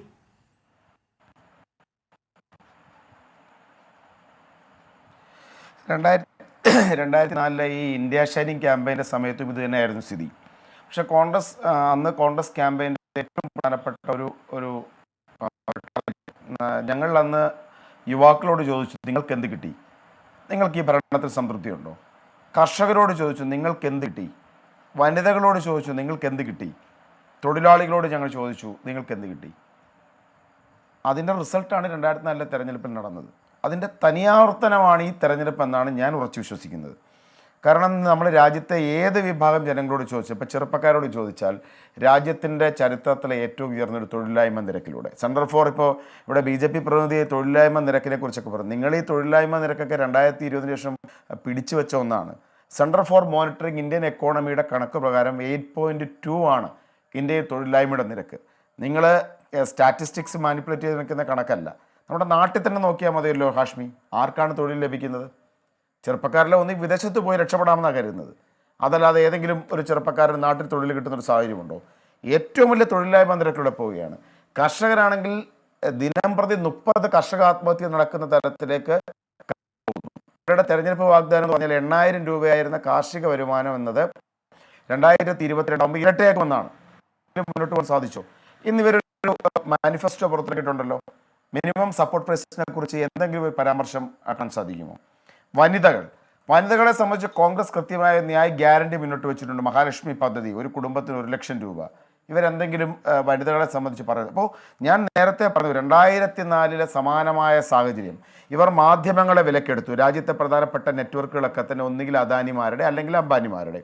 അതിന് വിഷ്വൽ മീഡിയ ആണെങ്കിലും പ്രിന്റ് മീഡിയ ആണെങ്കിലും ഡിജിറ്റൽ മീഡിയ എന്നത് പറഞ്ഞ് ഇവർ കോടിക്കണക്കിന് രൂപ ഉണ്ടാക്കി, ട്രോൾ ആർമി ഉണ്ടാക്കി നവമാധ്യമങ്ങളെ കീഴടക്കുന്ന അവസ്ഥ. പക്ഷേ ഇതിനെല്ലാം അപ്പുറത്ത് അങ്ങയുടെ ശബ്ദത്തിൽ എന്തോ ചെറിയ പ്രശ്നമുണ്ട്, പരിഹരിച്ച് അങ്ങനെയൊക്കെ എത്താം. പക്ഷെ അന്ന് ഇന്ത്യ ഷെയറിംഗ് കാലത്തെ കോൺഗ്രസ് ഇപ്പോഴുണ്ടോ, പ്രതിപക്ഷം ഇപ്പോഴുണ്ടോ എന്ന് ചോദ്യമുണ്ടോ? ഞാൻ അങ്ങനെയൊക്കെ എത്താം. എന്തോ സാങ്കേതിക പ്രശ്നം പരിഹരിച്ചുകൊണ്ട് ശിവരാജ് ഗോകുൽ, ശാൽകുമാറും ശ്രീ എം ലുജി പറഞ്ഞതിന് മറുപടി പറഞ്ഞു. അതോടെ അതിൻ്റെ കൂടെ തന്നെ അഴിമതിക്കാരെ ജയിലിൽ അടയ്ക്കാമെന്ന് ഇന്ന് മോദി പിന്നെ വീണ്ടും പറയുന്നു. ശ്രീ യുവരാജ് ഗോകുലിൽ 2ാം UPA സർക്കാരിൻ്റെ കാലത്ത് മലവെള്ളം പോലെ വന്നതല്ലേ അഴിമതി ആരോപണങ്ങൾ? അതിൻ്റെ ചിറകിലേറി തന്നെയാണ് 1ാം മോദി സർക്കാർ അധികാരത്തിലേക്ക് വന്ന് ഉറപ്പായും പറയാം. 2G സ്പെക്ട്രം അഴിമതി കേസിൽ പ്രതികളെയൊക്കെ വിചാരണ കോടതി വെറുതെ വിട്ടത് എന്നാണ് 2017. CBIയുടെ അപ്പീൽ കോടതി ഈ അടുത്ത മാസം എടുക്കാൻ പോകുന്നേ ഉള്ളൂ. ഡൽഹി ഹൈക്കോടതി. കോമൺവെൽത്ത് ഗെയിംസ് അഴിമതി എന്തായി? കൽമാടിക്കപ്പുറം ആരെങ്കിലും കയ്യാമ വെച്ചോ? കോൾ ബ്ലോക്ക് അഴിമതി, ശതകോടികളുടെ അഴിമതി എന്നാണ് ആരോപണം. എന്തായി? ആരോപണ വിധേയൻ നവീൻ ജിൻഡാൽ നിങ്ങളുടെ കുരുക്ഷേത്ര സ്ഥാനാർത്ഥിയാണ്. ആദർശ് ഹൗസ് കുംഭകോണം ഇതുപോലെ നമ്മൾ ചർച്ച ചെയ്തതാണ്. എത്ര പേരെ പിടിച്ചകത്തിട്ടു? പ്രധാന ആരോപണ വിധേയൻ അശോക് ചവാൻ, ഇപ്പോൾ BJP നേതാവ്. ആരെ പറ്റിക്കാനാണ് നീ പറയുന്നത് ശ്രീ യുവരാജ് ഗോകുൽ? നോക്കൂ, ഞാൻ അതിലേക്ക് വരാം. ഞാൻ ആദ്യം ശ്രീ അനിൽകുമാർ പറഞ്ഞ 1-2 കാര്യങ്ങൾക്ക് മറുപടി പറഞ്ഞോട്ടെ. അദ്ദേഹം പറയുന്നത് എന്താ, പെട്രോൾ പ്രൈസ് അല്ല, അത് ഹാഷ്മിയും പറയുന്നത് കേട്ടായിരുന്നു.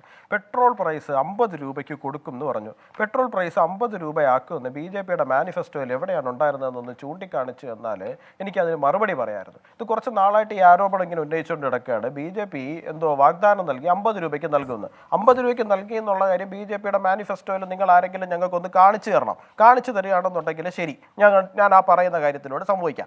BJP ഇപ്പോൾ മാനിഫെസ്റ്റോയിൽ പറഞ്ഞിട്ടുണ്ട് പെട്രോളിൻ്റെയും ഡീസലിൻ്റെയും പ്രൈസ് കുറയ്ക്കുമെന്ന് പറഞ്ഞിട്ടുണ്ടെന്നുണ്ടെങ്കിൽ അത് ചെയ്യും എന്നുള്ള കാര്യത്തിൽ ആർക്ക് യാതൊരു വിധത്തിലുള്ള സംശയവും വേണ്ട. ഇനി താങ്കളുടെ അറിവിലേക്ക് വേണ്ടിയിട്ട് ഞാനൊരു കാര്യം പറയാം. 1984 മുതൽ 84 പെട്രോൾ പ്രൈസ് 8 രൂപയാണ്. 94 അത് 16 രൂപ, ഇരട്ടിയിലേക്ക് പോയി. 94 16 രൂപ, 2004 എത്തിയപ്പോൾ 32 രൂപ, വീണ്ടും ഇരട്ടിയിലേക്ക് പോയി. 32 രൂപ 2014 എത്തിയപ്പോൾ 73 രൂപ, ഇരട്ടിക്ക് മുകളിലേക്ക് പോയി. ഇന്ന് ഇന്ത്യയിലെ പെട്രോൾ പ്രൈസ് എന്ന് പറയുന്നത് 95 രൂപയാണ്. ഇരട്ടിയിലേക്ക് പോയില്ല എന്നല്ല, 50% പോലും നേരെ ചൊവ്വേ വർദ്ധിക്കുന്ന ഒരു സാഹചര്യം ഇന്ത്യയിൽ ഉണ്ടായിട്ടില്ല. പിന്നെ കേരളത്തിൽ നമ്മൾ 108 രൂപ 109 രൂപയൊക്കെ കൊടുക്കുന്നുണ്ടെന്നുണ്ടെങ്കിൽ അത് കേരള സർക്കാർ എന്തുകൊണ്ട് 19 രൂപയോ മറ്റോ എന്താണ് ഇതിനെ ചാർജ് ചെയ്യുന്നു എന്നുള്ള കാര്യം, ഏത് ഇന്ധന നികുതിയായിട്ട് ചാർജ് ചെയ്യുന്നു എന്നുള്ള കാര്യത്തിന് ഉത്തരം പറയേണ്ടത് CPM ആണ്, ഞങ്ങളല്ല. 1. 2, ശ്രീ എം ലിജുവിന്റെ പ്രശ്നം എന്ന് പറഞ്ഞു കഴിഞ്ഞാൽ അദ്ദേഹം എവിടെ നോക്കിയാലും തൊഴിലില്ലായ്മയാണ് കാണുന്നത്. ഇന്ത്യയിലെ ഏറ്റവും തൊഴിലില്ലായ്മയിൽ മുമ്പിൽ നിൽക്കുന്ന സംസ്ഥാനം കേരളമാണെന്നേ. അതുകൊണ്ടാണ് അങ്ങ് ചുറ്റും നോക്കുമ്പോൾ തൊഴിലില്ലാത്ത ചെറുപ്പക്കാരെ കാണുന്നുണ്ടെങ്കിൽ കാണുന്ന സാഹചര്യമുള്ളത്. പിന്നെ ശ്രീ അനിൽകുമാർ എന്നെ പറഞ്ഞെന്താണ്, 1.5 ലക്ഷം പേർക്ക് മറ്റോ ആണ് കേന്ദ്ര സർക്കാർ കഴിഞ്ഞ 10 വർഷത്തിനിടയിൽ ജോലി കൊടുത്തത് എന്നുള്ള കാര്യം. 2023 ജൂണിൽ ജിതേന്ദ്ര ശർമ്മ തന്നെ വളരെ കൃത്യമായിട്ട് വന്നിട്ട് 8,81,000 സംതിങ് ആൾക്കാർക്ക് കേന്ദ്ര സർക്കാർ നിയമനം നൽകിയിട്ടുണ്ട് എന്നുള്ള കാര്യം വ്യക്തമായ കണക്കുൾപ്പെടെ പറയുകയുണ്ടായി. 2004 2004 മുതൽ 2013 വരെയുള്ള 9 വർഷ കാലഘട്ടത്തിൽ അതിൽ ആദ്യത്തെ ടേം നിങ്ങളുടെ കൂടെ പിന്തുണയോട് കൂടിയാണ് അനിൽകുമാറെ കേന്ദ്രം UPA സർക്കാർ ഭരിക്കുന്നത്. അന്ന് 6 ലക്ഷത്തി സംതിങ് ആൾക്കാർക്ക് മാത്രമാണ് തൊഴിൽ കൊടുക്കുന്ന സാഹചര്യം ഉണ്ടായിട്ടുള്ളത്. കഴിഞ്ഞ ജനുവരിയിലെ ബിസിനസ് സ്റ്റാൻഡേർഡ് വാർത്തയുണ്ട്. ആ വാർത്ത വേണമെന്നുണ്ടെങ്കിൽ ഞാൻ വായിച്ചു തരാം. ആ വാർത്തയിൽ വളരെ വ്യക്തമായിട്ട് പറയുന്നുണ്ട്, ഫൈനാൻഷ്യൽ ഇയർ 2023 മാത്രം 8 കോടിയിലധികം തൊഴിൽ പ്രൈവറ്റ് സെക്ടർ മേഖലയിൽ മുഖ്യധാര കമ്പനികൾ തന്നെ ഇവിടെ ഉണ്ടാക്കിയിട്ടുണ്ട് എന്നുള്ള കാര്യം. ഇതെല്ലാം വ്യക്തമായ ഡേറ്റയുടെ അടിസ്ഥാനത്തിൽ മാത്രം പറഞ്ഞാണ്. താങ്കൾ ഏത് ലോകത്തെന്നാണ് താങ്കളുടേതായ കണക്കുകൾ ഉണ്ടാക്കിക്കൊണ്ട് വരുന്നതെന്ന് എനിക്കറിയില്ല. പിന്നെ ശതകോടീശ്വരന്മാരുടെ എണ്ണം കൂടുന്നുണ്ട്, കൂടുന്ന നല്ലതല്ലേ? ഇന്ത്യയിൽ ശതകോടീശ്വരന്മാരുണ്ടാകുന്നതിൽ താങ്കൾക്ക് എന്താണ് ഇത്ര പ്രശ്നം? 5 ലക്ഷത്തിന് മുകളിലുള്ള ആൾക്കാർ മാത്രമാണ് ഇവിടെ ടാക്സ് കൊടുക്കുന്നത്. 5 ലക്ഷത്തിന് മുകളിൽ ടാക്സ് കൊടുത്തുകൊണ്ടിരിക്കുന്ന ആൾക്കാരുടെ എണ്ണം എത്ര മടങ്ങായിട്ടാണ് കൂടിയെന്ന് താങ്കൾക്ക് അറിയാമോ? ശതകോടീശ്വരന്മാരുടെ എണ്ണം 1 മടങ്ങാണ് കൂടിയെന്നുണ്ടെന്നുണ്ടെങ്കിൽ ആ മിഡിൽ ക്ലാസ്സിൽ ടാക്സ് കൊടുക്കുന്നവരുടെ എണ്ണം 4-5 മടങ്ങായിട്ടാണ് കൂടിയിരിക്കുന്നത്. താങ്കൾ ആ കണക്ക് കൂടി താങ്കളെടുത്ത് നോക്കണം. 25 കോടി ആൾക്കാർ ദാരിദ്ര്യരേഖയ്ക്ക് മുകളിലേക്ക് കയറുന്ന സാഹചര്യം ഉണ്ടായി. അപ്പോൾ സമസ്ത മേഖലയിലും ആ തലത്തിൽ ആൾക്കാർ ഒരു ലെവലിന്റെ മുകളിലേക്ക് പോകുന്ന സാഹചര്യം ഇന്ന് ഈ രാജ്യത്തുണ്ട്. അതുകൊണ്ട് തന്നെയാണ് നമ്മൾ വളരെ കോൺഫിഡൻസോട് കൂടി ഈ തെരഞ്ഞെടുപ്പിനെ നേരിടുന്നത്. പിന്നെ ഇലക്ഷൻ ആകുന്ന സമയത്ത് ഓരോ പ്രദേശത്തും ഓരോ തലത്തിൽ അവിടെ ചെല്ലുന്ന സമയത്ത് ഉണ്ടാകുന്ന ലോക്കലായിട്ടുള്ള വിഷയങ്ങളുണ്ടാവും. ആ വിഷയങ്ങളോടുള്ള പ്രതികരണങ്ങളുണ്ടാവും. അതിനെ എടുത്തുകൊണ്ട് വന്ന് പാൻ ഇന്ത്യ തലത്തിൽ മറ്റൊരു തലത്തിൽ വ്യാഖ്യാനിച്ച് അതാണ് വിഷയം, അല്ലാതെ വികസനം ചർച്ച ചെയ്യുന്നില്ല. ഞങ്ങൾ വികസനം തന്നെയാണ് തുടക്കം മുതൽ രാജ്യത്തിന്റെ ഒരു പ്രധാനമന്ത്രി ഇറച്ചിക്കറിയെ പറ്റി പറയുകയാണ്. വേണ്ടിയിട്ട് യാതൊരു മടിയുമില്ല. സർ, രാജ്യത്തിന്റെ പ്രധാനമന്ത്രി മട്ടൻ കറി വെച്ചതിനെ പറ്റി പറയുകയാണ്. രാജ്യത്തിന്റെ എവിടെ ആയിക്കോട്ടെ, ഇനി ഏത് പ്രാദേശികമായിട്ടായിക്കോട്ടെ, പറയുന്നത് രാജ്യത്തിന്റെ പ്രധാനമന്ത്രിയാണോ? രാജ്യത്തിന്റെ പ്രധാനമന്ത്രി പറയുകയാണ് രാഹുൽ അല്ലെ എന്താണ് രണ്ട് പ്രതിപക്ഷ നേതാക്കൾ മട്ടൻ കറി വെച്ചു, മട്ടൻ കറി വെച്ചിട്ട് വീഡിയോ ഇട്ടു, അത് മുഗളന്മാരുടെ സ്റ്റൈലാണ്. എന്താണ് യുവരാജ് ഗോകുൽ ഇത്? ഹാഷ്മി ഇത് ഒരു തെരഞ്ഞെടുപ്പ് സമയമാണ്. തെരഞ്ഞെടുപ്പ് സമയത്ത് ഓരോ പ്രദേശത്തും പ്രാദേശികമായി സംസാരിക്കുന്നത് പ്രാദേശികമായ വിഷയങ്ങൾ ഉന്നയിച്ചുകൊണ്ടായിരിക്കും സംസാരിക്കുന്നത്. ഇപ്പോൾ ഈ പുതിയ കാലഘട്ടത്തിനെ സംബന്ധിച്ചിടത്തോളം ഇപ്പോൾ കശ്മീരിൽ സംസാരിച്ചാൽ, UP-യിൽ സംസാരിച്ചാൽ, ഗുജറാത്തിൽ സംസാരിച്ചാൽ, കേരളത്തിൽ സംസാരിച്ചാൽ ഇത് ഇന്ത്യ മുഴുവൻ ഡിസ്കഷൻ ആകുന്ന ഒരു പോയിന്റിലേക്ക് കാര്യം നമുക്ക് തോന്നുന്നത്. പ്രദേശത്തെ ജനങ്ങൾ മാത്രം കേൾക്കാനാണെങ്കിൽ എന്തും പറയാവുന്നതാണോ? അന്നൊരു ഗുജറാത്ത് നിയമസഭാ ഇലക്ഷന്റെ സമയത്താണ് മൻമോഹൻ സിംഗ് പാകിസ്ഥാനിലെ ആരോ ആയി രഹസ്യ ചർച്ച നടത്തിയെന്ന് പറഞ്ഞത്. എന്തെങ്കിലും തെളിവിന്റെ അടിസ്ഥാനത്തിൽ പറഞ്ഞാണോ? വെറുതെ അങ്ങ് പറയാണ്. ഓർക്കുന്നുണ്ടോ അത്? അല്ല എങ്കിൽ പിന്നെ അവരോട് കൊണ്ട് ഹാഷ്മി കുറച്ചു നേരത്തെ പറഞ്ഞില്ലേ ഞങ്ങളോട് കേസ് കൊടുക്കാൻ, അതുപോലെ അവരോട് പറയുന്നേ കൊണ്ടുപോയി കേസ് കൊടുക്കാൻ. അത് വേറെ കേസ് കൊടുക്കാൻ വേണ്ടിട്ട് തെരഞ്ഞെടുപ്പ് എന്താണ് രാജ്യത്തിന്റെ ഒരു മുൻ പ്രധാനമന്ത്രി പാകിസ്ഥാനുമായി BJP തോൽപ്പിക്കാൻ രഹസ്യ ചർച്ച നടത്തി എന്ന് പറയുന്നത്? ലിജു ഉൾപ്പെടെ കോൺഗ്രസ്സുകാർ CPM ഉൾപ്പെടെ എന്നിട്ട് പറയാൻ കേസ് കൊടുക്കാൻ പറയാം. BJP മനഃപൂർവ്വം കൊലയ്ക്ക് കൊടുത്തു, ഇലക്ഷൻ ജയിക്കാൻ വേണ്ടിയിട്ട് മനഃപൂർവ്വമായിട്ട് അവിടെ അപകടം ഉണ്ടാക്കി എന്ന് പറഞ്ഞുകൊണ്ട് നടക്കുന്നില്ലേ?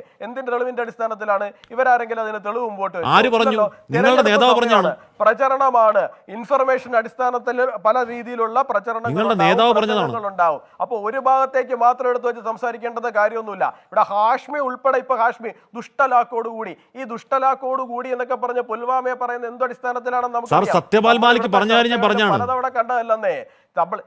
സത്യപാൽ മാലിക് പറഞ്ഞ കാര്യം പറഞ്ഞാണ്. സത്യപാൽ മാലിക്കിന് മുമ്പ് നിങ്ങൾ ആരും പറഞ്ഞില്ലേ? ഞാൻ പറഞ്ഞു. സത്യപാൽ മാലിക് പറയുന്നതിന് മുമ്പ് ഇത് പറഞ്ഞില്ലേ? ഞാൻ പറഞ്ഞു. കാണിച്ചു തരാമോ? സത്യപാൽ മാലിക് പറയുന്നതിന് മുമ്പ് പറഞ്ഞില്ലേ? കാണിച്ചു തരാമോ? ഒന്ന് കാണിച്ചു തരാമോ? യുവരാജ് ഗോകുലിനെ വെല്ലുവിളിക്കുന്നു. വെറുതെ വാബോയെ ഓടാൻ പോലെ എന്തെങ്കിലും പറഞ്ഞു പോകരുത്. ഞാൻ പറയട്ടെ, വെറുതെ വാബോയെ ഓടാൻ പോലെ എന്തെങ്കിലും പറഞ്ഞു പോകരുത്. ഹാഷ്മിയുടെ വായി കുത്തി കയറണ്ട. ഹാഷ്മിയുടെ വായി കുത്തി കയറണ്ട. ഹാഷ്മി പറയില്ല. ഹാഷ്മിക്ക് സൈനികനോട് ബഹുമാനമുള്ള ആളാണ് ഹാഷ്മി. ഇവിടുത്തെ ന്യൂസ് ആങ്കേഴ്സും പൊളിറ്റിക്കൽ ലീഡേഴ്സും വന്നിരുന്നിട്ട് മനഃപൂർവ്വം അവിടെ പുൽവാമയിലെ 40 സൈനികരെ കൊലയ്ക്ക് കൊടുക്കുന്ന സാഹചര്യം ഉണ്ടായതാണ്, മനഃപൂർവ്വം ചെയ്തതാണ് എന്ന് പറയുന്ന എത്ര വീഡിയോ നിങ്ങൾക്ക് നിങ്ങളുടെ ചാനലിന്റെ ക്ലിപ്സ് തന്നെ എന്റെ ചാനലിലെ ഒരു ക്ലിപ്സിൽ ഒരു അവതാരനും പറഞ്ഞിട്ടില്ല. എന്റെ ചാനലിലെ ഒരു ക്ലിപ്പിൽ ഒരു അവതാരനും പറഞ്ഞിട്ടില്ല. അല്ല നിങ്ങളുടെ ചാനൽ എന്ന് എന്റെ ചാനലിന്റെ ഒരു ക്ലിപ്പിൽ ഒരു അവതാരനും പറഞ്ഞിട്ടില്ല. ഞാൻ വെല്ലുവിളിക്കുകയാണ്. ഒരുപാട് കണ്ടതാണ് യുവരാജ് ഗോകുലിനെ ഞാൻ ആധികാരികമായി വെല്ലുവിളിക്കുകയാണ്. യുവരാജ് ഗോകുലിനെ ആധികാരികമായി വെല്ലുവിളിക്കുകയാണ്. എന്റെ ചാനലിൽ ഞാനോ ഏതെങ്കിലും അവതാരകരോ താങ്കൾ പറഞ്ഞ മട്ടിൽ ഒന്ന് തെളിയിക്കാവോ? ആധികാരികമായി വെല്ലുവിളിക്കുകയാണ് യുവരാജ് ഗോകുൽ. അല്ല എനിക്കിപ്പോ ഇവിടെ ഇരുന്നിട്ട് നിങ്ങളുടെ ചാനൽ മുഴുവൻ റിവൈൻഡ് ചെയ്തിട്ട് കേൾക്കാൻ പറ്റുമോ? അപ്പൊ ചുമ്മാ അറിയാതെ പറയാം. വാർത്താ മാധ്യമങ്ങളിൽ വെറുതെ ആകാശത്തേക്ക് വെടിവെക്കുക. ഞാൻ മാത്രമല്ല കേരളത്തിലെ പൊതുസമൂഹം മുഴുവൻ കണ്ടതാണ്. അതുകൊണ്ട് നിങ്ങളാരും അങ്ങനെ വെറുതെ വന്നിരുന്ന് വാലും തുമ്പും ഇല്ലാത്ത പോലെ ഒഴുകി പോവേണ്ട കാര്യമൊന്നുമില്ല ഹാഷ്മി. സർ വെറുതെ വന്ന് വാലും തുമ്പും ഇല്ലാതെ ഒരുപാട് ഉണ്ടായിട്ടുണ്ട്. വെറുതെ വന്ന് വാലും തുമ്പും ഇല്ലാതെ എന്താണ് ഗുജറാത്ത് വാലും തുമ്പും ഇല്ലാതെ ആകാശത്തേക്ക് വെടിവെക്കുകയാണ് അല്ലേ? ഗുജറാത്ത് ശരിയാണോ? ഒരു യുവാവായി അങ്ങ് ഇത് പറയുന്നത് ശരിയാണോ? പാകിസ്ഥാനുമായി ബന്ധപ്പെട്ട ഒരു ആരോപണം ഉന്നയിച്ചു. ആ ആരോപണം ഞാൻ തിരിച്ചു പറയുന്നത്, ഇത്രയധികം ആരോപണങ്ങൾ ഇവിടുത്തെ ന്യൂസ് ആങ്കേഴ്സും ഇവിടുത്തെ ഈ പറയുന്ന പൊളിറ്റിക്കൽ ലീഡേഴ്സും എത്ര തവണ ഞങ്ങൾക്കെതിരെ ഉന്നയിച്ചിരിക്കുന്നു എന്നാണ് ഞാൻ തിരിച്ചു ചോദിച്ചത്. അപ്പൊ ഇത്തരത്തിലുള്ള ആരോപണങ്ങൾ യുവരാജ് ഗോകുൽ രാജ്യത്തിന്റെ പ്രധാനമന്ത്രി പറയുകയാണ്. ഇനി പോട്ടെ, ഇനി ഏതെങ്കിലും ഇപ്പൊ ഞാൻ പിന്നെയും പറയുന്നു ശ്രീ യുവരാജ് ഗോകുൽ, ഞാൻ പിന്നെയും പറയുന്നു, ഇവിടെ ഞാൻ താങ്കൾ ചുമ്മാ ആകാശത്തേക്ക് ഉണ്ടയില്ല അവിടെ വെക്കരുത്. ഞാനോ അല്ല എന്റെ ചാനലോ എന്റെ ചാനൽ ഏതെങ്കിലും അവതാരോ അങ്ങനെ പറഞ്ഞിട്ടില്ലെന്ന് ഞാൻ ആധികാരികം പറയുകയാണ്. താങ്കൾ ഉണ്ടയില്ല അവിടെ വെച്ചാണ്. പോട്ടെ, ഇനി താങ്കൾ പറയുന്നത് പോലെ ഏതെങ്കിലും ഓൺലൈൻ ചാനലിൽ ആരെങ്കിലും ഒന്ന് പറഞ്ഞെങ്കിൽ അല്ല യുവരാജ് ഒന്ന് കേൾക്കൂ സർ, ഒന്ന് കേൾക്കൂ സർ. ഞാനല്ല വിഷയം, താങ്കൾ വിഷയം എടുത്തിട്ടല്ലേ? ഞാനല്ല വിഷയം, താങ്കളാണ് വിഷയം എടുത്തിട്ടത്. പണ്ട് ഗുജറാത്ത് നിയമസഭ ഞാനല്ല അവിടെ നിന്ന് അങ്ങനെ സർ, വിഷയം എടുത്തിട്ട് താങ്കളാണ്. ഞാനിപ്പോ ഇവിടെ നിന്ന് പോയി തപ്പിയെടുത്തോണ്ട് വരുന്നേ സാർ. ഇത് ആ വിഷയം എടുത്തിട്ട് ഞാനല്ല താങ്കളാണ് വിഷയം എടുത്തിട്ടത്. താങ്കളാണ് പുൽവാമ ഉന്നയിക്കുന്നത്. ഇല്ലെന്നേ ഞാൻ സത്യപാൽ മാലിക്കിനെ കോട്ട് ചെയ്തേ ഉള്ളൂ. ഞാൻ സത്യപാൽ മാലിക്കിനെ കുറിച്ച് പറഞ്ഞതേ ഉള്ളൂ. തെരഞ്ഞെടുപ്പ് സമയമാകുമ്പോൾ ഒരു പ്രധാനമന്ത്രി അടിസ്ഥാനമില്ലാത്ത എന്ത് കാര്യം എവിടെ പറയാവുന്നതാണോ? ആ പാർട്ടിയെ സംബന്ധിച്ചിടത്തോളം ആ പാർട്ടിക്ക് പ്രധാനമന്ത്രി മുതൽ കേരളത്തിലെ സംസ്ഥാന അധ്യക്ഷൻ മുതൽ താഴെ ഇരിക്കുന്ന ഞങ്ങളെ പോലുള്ളവർ വരെ അടിസ്ഥാനമില്ലാത്ത കാര്യങ്ങൾ പറയും. 10,000-കണക്കിന് നേതാക്കൾ ഉണ്ടാവുന്നേ. ഒരു ചാനൽ ചർച്ചയിൽ വന്നിരുന്നിട്ട് നമുക്ക് അങ്ങനെ എന്തിനു പറഞ്ഞു, ഇങ്ങനെ എന്തിനു പറഞ്ഞു, അതെന്ത് കേസെടുത്തു, ഇതെന്ത് കേസെടുത്തു എന്നൊക്കെ ചോദിച്ചു കഴിഞ്ഞാൽ ഞാനും തിരിച്ചതാണ് ചോദിച്ചത്. നിങ്ങൾ ഇവിടെ വന്നിരുന്ന് എന്തൊക്കെ വിളിച്ചു പറയുന്നു? സാർ, ഏതെങ്കിലും മാധ്യമപ്രവർത്തകൻ വിളിച്ചു പറയുന്ന പോലെയാണോ രാജ്യത്തിന്റെ പ്രധാനമന്ത്രി പറയുന്നത്? ഹാഷ്മി, ഞാനൊരു കാര്യം ചോദിക്കട്ടെ. യുവരാജ് ഗോകുൽ നിൽക്ക്. യുവരാജ് ഗോകുൽ നിൽക്ക്. ഒരു വ്യാജ ചെമ്പോല യുവരാജ് ഗോകുൽ നിൽക്ക്. യുവരാജ് അപ്പൊ പുൽവാമ വിട്ടോ? അപ്പൊ പുൽവാമയിൽ എന്റെ ചാനൽ പറഞ്ഞത് വിട്ടോ? അല്ല, പുണ്യാളം ചമയേണ്ട കാര്യം. അപ്പൊ പുൽവാമയിലെ ഉണ്ടയില്ല അവിടെ വിട്ടോ? അപ്പൊ പുൽവാമയിലെ ഉണ്ടയില്ല അവിടെ യുവരാജ് അങ്ങ് വിട്ടല്ലോ അല്ലേ? സന്തോഷം, അങ്ങ് സന്തോഷം. ചെമ്പോല നിൽക്കട്ടെ. ഞാൻ പറയട്ടെ, ഏതെങ്കിലും ഒരു മാധ്യമ പ്രവർത്തകൻ പറയുന്നത് പോലെയാണോ യുവരാജെ? ഏതെങ്കിലും ഒരു മാധ്യമ പ്രവർത്തകൻ പറയുന്നത് പോലെയാണോ യുവരാജ് രാജ്യത്തിന്റെ പ്രധാനമന്ത്രി പറയുന്നത്? ഏതെങ്കിലും ഒരു മാധ്യമപ്രവർത്തകനെ പോലെ യുവരാജ് രാജ്യത്തിന്റെ പ്രധാനമന്ത്രിയെ കാണുന്നുള്ളൂ? യുവരാജ് രാജ്യത്തെ ഏതെങ്കിലും ഒരു മാധ്യമപ്രവർത്തകനെ പോലെയാണോ? രാജ്യത്തെ ഏതെങ്കിലും ഒരു മാധ്യമപ്രവർത്തകനെ പോലെയാണോ യുവരാജ് അങ്ങയുടെ പ്രധാനമന്ത്രിയെ, നമ്മുടെ പ്രധാനമന്ത്രിയെ കാണുന്നത്? അധിക്ഷേപിക്കല്ലേ പ്രധാനമന്ത്രിയെ ശ്രീ യുവരാജ്? ആ പദവിക്ക് ഒരു സാങ്ക്ടിറ്റി ഉണ്ട്. ആ പദവിക്ക് ഒരു സാങ്ക്ടിറ്റി ഉണ്ട്. അത് മുഖവിലേക്ക് എടുക്കും പ്ലീസ്. ഹാഷ്മി, എനിക്ക് തോന്നിക്കുക ഈ മലയാള മാധ്യമങ്ങൾക്ക് വിഷയദാരിദ്ര്യം വലുതായിട്ടുണ്ട്. മലയാള മാധ്യമങ്ങളുടെ പ്രശ്നം എന്ന് പറഞ്ഞു കഴിഞ്ഞാൽ ഇടക്കാലത്ത് വെച്ചിട്ട് അദ്ദേഹം പ്രസംഗിച്ചപ്പോൾ മോഹൻദാസ് കരംചന്ദ് ഗാന്ധി എന്നുള്ളത് അദ്ദേഹം slip of the tongue Mohanlal Karamchand Gandhi എന്നായി പോയി. അത് ഇവിടെ 2 ദിവസം ചർച്ച. അത്രയ്ക്കാണ് മലയാള മാധ്യമങ്ങളുടെ വിഷയദാരിദ്ര്യം എന്നാണ് എനിക്ക് തോന്നുന്നത്. പ്രധാനമന്ത്രിയെ സംബന്ധിച്ചിടത്തോളം അദ്ദേഹം പറയുന്ന സമയത്ത് അദ്ദേഹത്തിന് സ്ലിപ്പ് ഓഫ് ടങ് ആയി കഴിഞ്ഞാൽ ഓക്കെ, അതൊരു വാർത്തയാണ്. അതിന് വരെ ഇവിടെ ചർച്ച നടക്കുന്ന ഒരു സംസ്ഥാനമാണ് നമ്മുടെ. അതുവരെ ചർച്ച നടക്കുന്ന ഒരു പൊളിറ്റിക്കൽ സ്പേസ് ആണ് നമ്മുടെ. ഞാൻ പറയുന്നത് നിങ്ങൾ വിഷയത്തിലേക്ക് വരാം. നമുക്ക് ചർച്ച ചെയ്യാം. ഞാൻ പറഞ്ഞത് പ്രധാനമന്ത്രിയുടെ സ്ലിപ്പ് ഓഫ് ടങ് ഒക്കെ താങ്കൾ എന്തിനാണ് എടുത്തിടുന്നത്? നമ്മൾ പോട്ടെ, നമ്മുടെ വിഷയം അതല്ലോ. ശ്യാൽകുമാർ, ഞാൻ എം ലിജോയിലേക്ക് എത്താം. അദ്ദേഹത്തിന്റെ സാങ്കേതിക പ്രശ്നം പരിഹരിച്ചുകൊണ്ടിരിക്കുകയാണ്. ശ്യാൽകുമാർ, ഇവിടെ തൊഴിലില്ലായ്മയെ പറ്റി പറയുന്നത്, ഇവിടെ വിലക്കയറ്റത്തെ പറ്റി പറയുന്നത്, ഇവിടെ നീറുന്ന 100 പ്രശ്നങ്ങളെ പറ്റി പറയുന്നത്, ഇവിടെ പാവപ്പെട്ടവനും പണക്കാരും തമ്മിലുള്ള അന്തരം വല്ലാതെ വർദ്ധിക്കുന്നതിനെ കുറിച്ച് പറയുന്നത്, ഇന്റർനാഷണൽ ലേബർ ഓർഗനൈസേഷൻ കണക്ക് പറയുന്നത് ഒക്കെ വിഷയദാരിദ്ര്യമാണോ ശ്രീ അനിൽകുമാർ?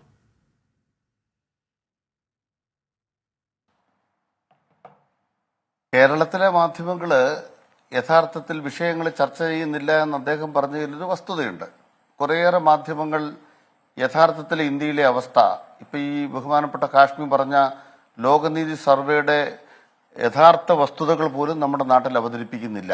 അത് വസ്തുതാപരമായി ശരിയാണ്. അത് ശരിയാവണ്ണം മാധ്യമങ്ങൾ അവതരിപ്പിച്ചിരുന്നെങ്കിൽ ഇതിനേക്കാൾ മാരകമായ പതനത്തിലേക്ക് BJP എത്തും. പക്ഷെ അത് എത്തിക്കാത്തതിന്റെ ഭാഗമായിട്ടാണ് ഇത്രയേറെ ജനങ്ങൾ എതിരാകുന്ന ഘടകങ്ങളുണ്ടെങ്കിൽ പോലും BJPക്ക് മറികടക്കാനാവുന്നത് വൈകാരിക വിഷയങ്ങൾ ഉയർത്താൻ BJP വിജയിക്കുന്നത് കൊണ്ടാണ് എന്നാണ് ആ സർവേയുടെ മറ്റൊരു ഭാഗം.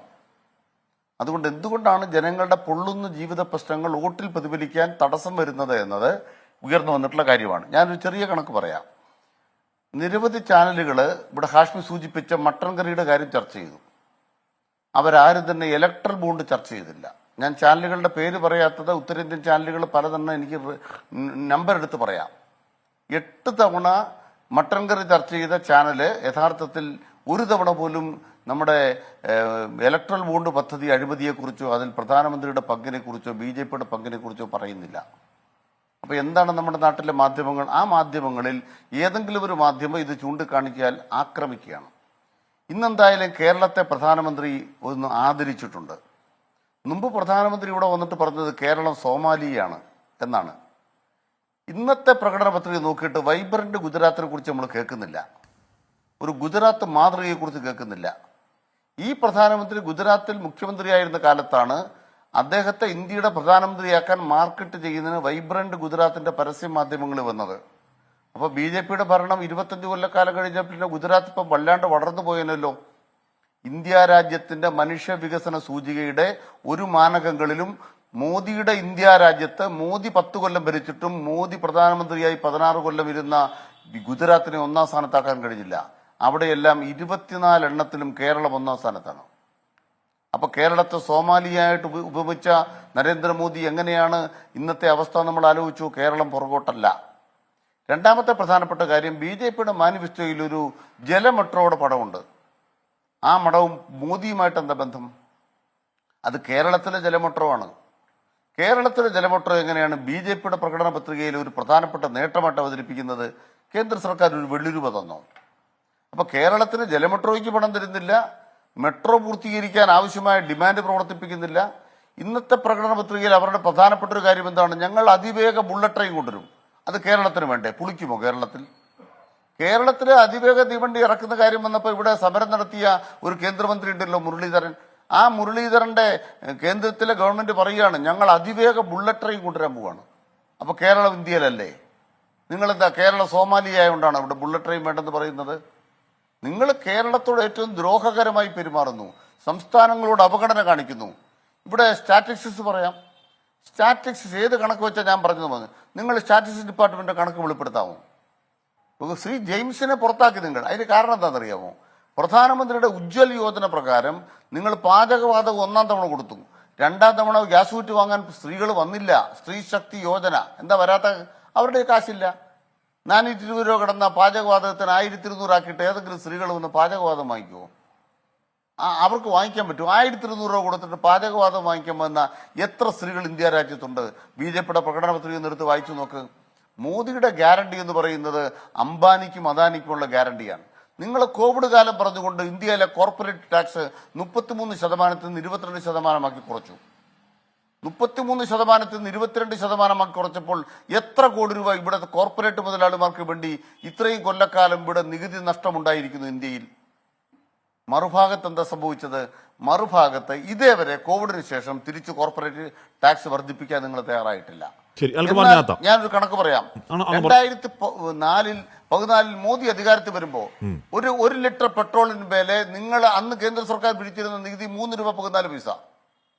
മോദി അത് എത്ര രൂപ വളർത്തിയെന്നറിയാമോ? 28 രൂപ 14 പൈസ. 3 രൂപ 14 പൈസയിൽ നിന്നും 28 രൂപ 14 പൈസയിലേക്ക് 1 ലിറ്റർ പെട്രോളിന് 25 രൂപ വർദ്ധിപ്പിച്ച നരേന്ദ്രമോദി. ഇനി മോദിയുടെ നെഞ്ചളവിനനുസരിച്ച് ഇന്ത്യയുടെ രൂപയുടെ വില ഇടിഞ്ഞുകൊണ്ടിരിക്കുകയല്ലേ? ഇന്ത്യൻ കറൻസിക്ക് 84 രൂപയാണ്. വിശ്വഗുരുവിന്റെ കറൻസി ലോകത്തെവിടെയും വേണ്ട. 84 രൂപ. കൂടുതൽ രൂപയ്ക്ക് മൂല്യം കുറയുമ്പോഴാണ് വിശ്വഗുരുവിന്റെ നാണയം ലോകത്തെടുക്കുക. ഇന്ത്യയെ തകർത്തിട്ടാണ് ഈ മോദി വന്നിരിക്കുന്നത്. പുൽവാമയെ കുറിച്ച് എന്താ പറഞ്ഞത്? പുൽവാമയെ കുറിച്ച് കൃത്യമായിട്ടാ പറഞ്ഞത്. അല്ല, പുൽവാമയിലേക്ക് പോകണ്ട. ഞാൻ CM ലിജു, താങ്കളുടെ സാങ്കേതിക പ്രശ്നം പരിഹരിക്കപ്പെടുന്ന കാര്യമാണ്. CM ലിജു, ഇവിടെ വെറുതെ ആണെങ്കിലും 1 വർഷം 2 കോടി തൊഴിലവസരം നിർമ്മലാ സീതാരാമൻ പറഞ്ഞതല്ലേ? ഒന്നും നടന്നില്ല. പക്ഷേ ഈ മാനിഫെസ്റ്റോയിൽ വെറുതെയെങ്കിലും ഒരു വാഗ്ദാനം നൽകിയേക്കാം. അതുപോലും ഉണ്ടാവുന്നില്ല. രാജ്യത്തെ യുവാക്കൾ ചോദിക്കണ്ടേ, ഞങ്ങൾ നേരിടുന്ന ഈ ദുരവസ്ഥയ്ക്ക്, ഈ തൊഴിലില്ലായ്മയ്ക്ക് എന്ത് റെമഡി എന്താണ് ഈ മാനിഫെസ്റ്റോയിൽ പറയുന്നു എന്ന് രാജ്യത്തെ യുവാക്കൾ ചോദിക്കണ്ടേ? പ്രതിപക്ഷം പ്രത്യേകിച്ച് ചോദിക്കുന്നുണ്ടോ പ്രതിപക്ഷം?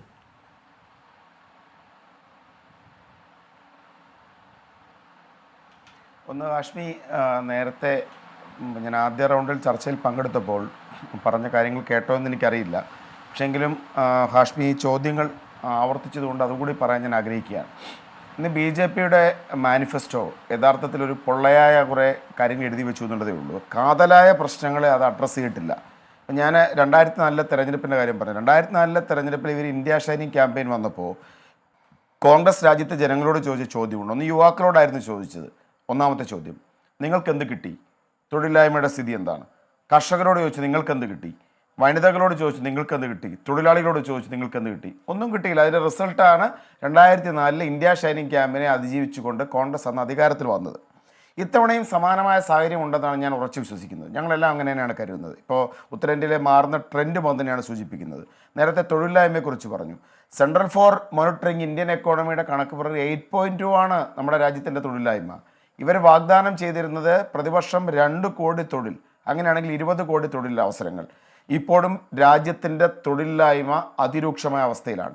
മാനുഫാക്ചറിങ് സെക്ടറിനെ കുറിച്ച് ഇവർ അധികാരത്തിൽ വരുമ്പോൾ മാനുഫാക്ചറിങ് സെക്ടർ എന്ന് പറഞ്ഞാൽ 17% ഇന്ത്യൻ GDP-യുടെ. ഇവർ പറഞ്ഞു 5% കൂടി വർദ്ധിപ്പിച്ച് 12% ഇത് 12 കുറഞ്ഞു.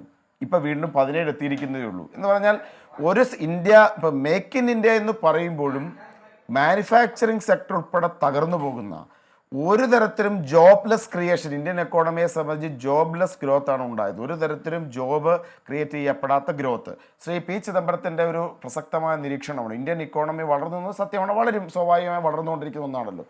പക്ഷേ പെർ ക്യാപിറ്റ ഇൻകത്തിൻ്റെ സ്ഥിതി എന്താണ്? നമ്മുടെ രാജ്യത്ത് കോടീശ്വരന്മാരുടെ എണ്ണം വർദ്ധിക്കുമ്പോൾ അതനുസരിച്ച് GDP-ക്ക് വളർച്ചയുണ്ടാകും, സമ്പദ് വ്യവസ്ഥ വളരും. പക്ഷേ സാധാരണക്കാരൻ്റെ വരുമാനത്തിൽ വർധന ഉണ്ടായിട്ടുണ്ടോ? ചിദംബരം ചോദിച്ച വളരെ പ്രസക്തമായ ചോദ്യമാണ്. പെർ ക്യാപിറ്റ ഇൻകത്തിൻ്റെ കാര്യത്തിൽ കാതലായ ഒരു വർധനവും ഉണ്ടായിട്ടില്ല. നമുക്ക് സമൂഹത്തിലൊക്കെ നോക്കിയാൽ മനസ്സിലാവുമല്ലോ, ഇന്ത്യയിലെ ഏത് സംസ്ഥാനത്തിൽ കർഷകരുടെ വരുമാനത്തിൽ വർധനവില്ല, തൊഴിലാളികളുടെ വരുമാനത്തിൽ വർധനവില്ല. നേരത്തെ ഗ്യാസിൻ്റെ കാര്യത്തിൽ ചർച്ചയുണ്ടായി, ഉജ്ജ്വൽ ഗ്യാസ് യോജന. എന്താ അതിൻ്റെ കാരണം? എന്താ? ഒരു തവണ സിലിണ്ടർ വാങ്ങുന്ന വനിതകൾ പിന്നെ വാങ്ങുന്നില്ല. കാരണം ചിന്തിക്കാൻ പോലും കഴിയാത്ത വിലക്കയറ്റം. സബ്സിഡി ആണെങ്കിൽ 18 മാസമായിട്ട് കൊടുത്തിട്ടില്ല. അതാണ് സ്ഥിതി. ഇവർ രാജ്യത്തിൽ ഇദ്ദേഹം കൊട്ടിഘോഷിക്കുന്ന ഒന്നാണ് പ്രധാനമന്ത്രി ആവാസ് യോജന. ഇന്ദിരാഗാന്ധി ആവാസ് യോജനയുടെ പേര് മാറ്റിയതാണ്. ഇദ്ദേഹം പ്രധാനമന്ത്രി പ്രഖ്യാപിച്ചു 3 കോടി ഭവനങ്ങൾ.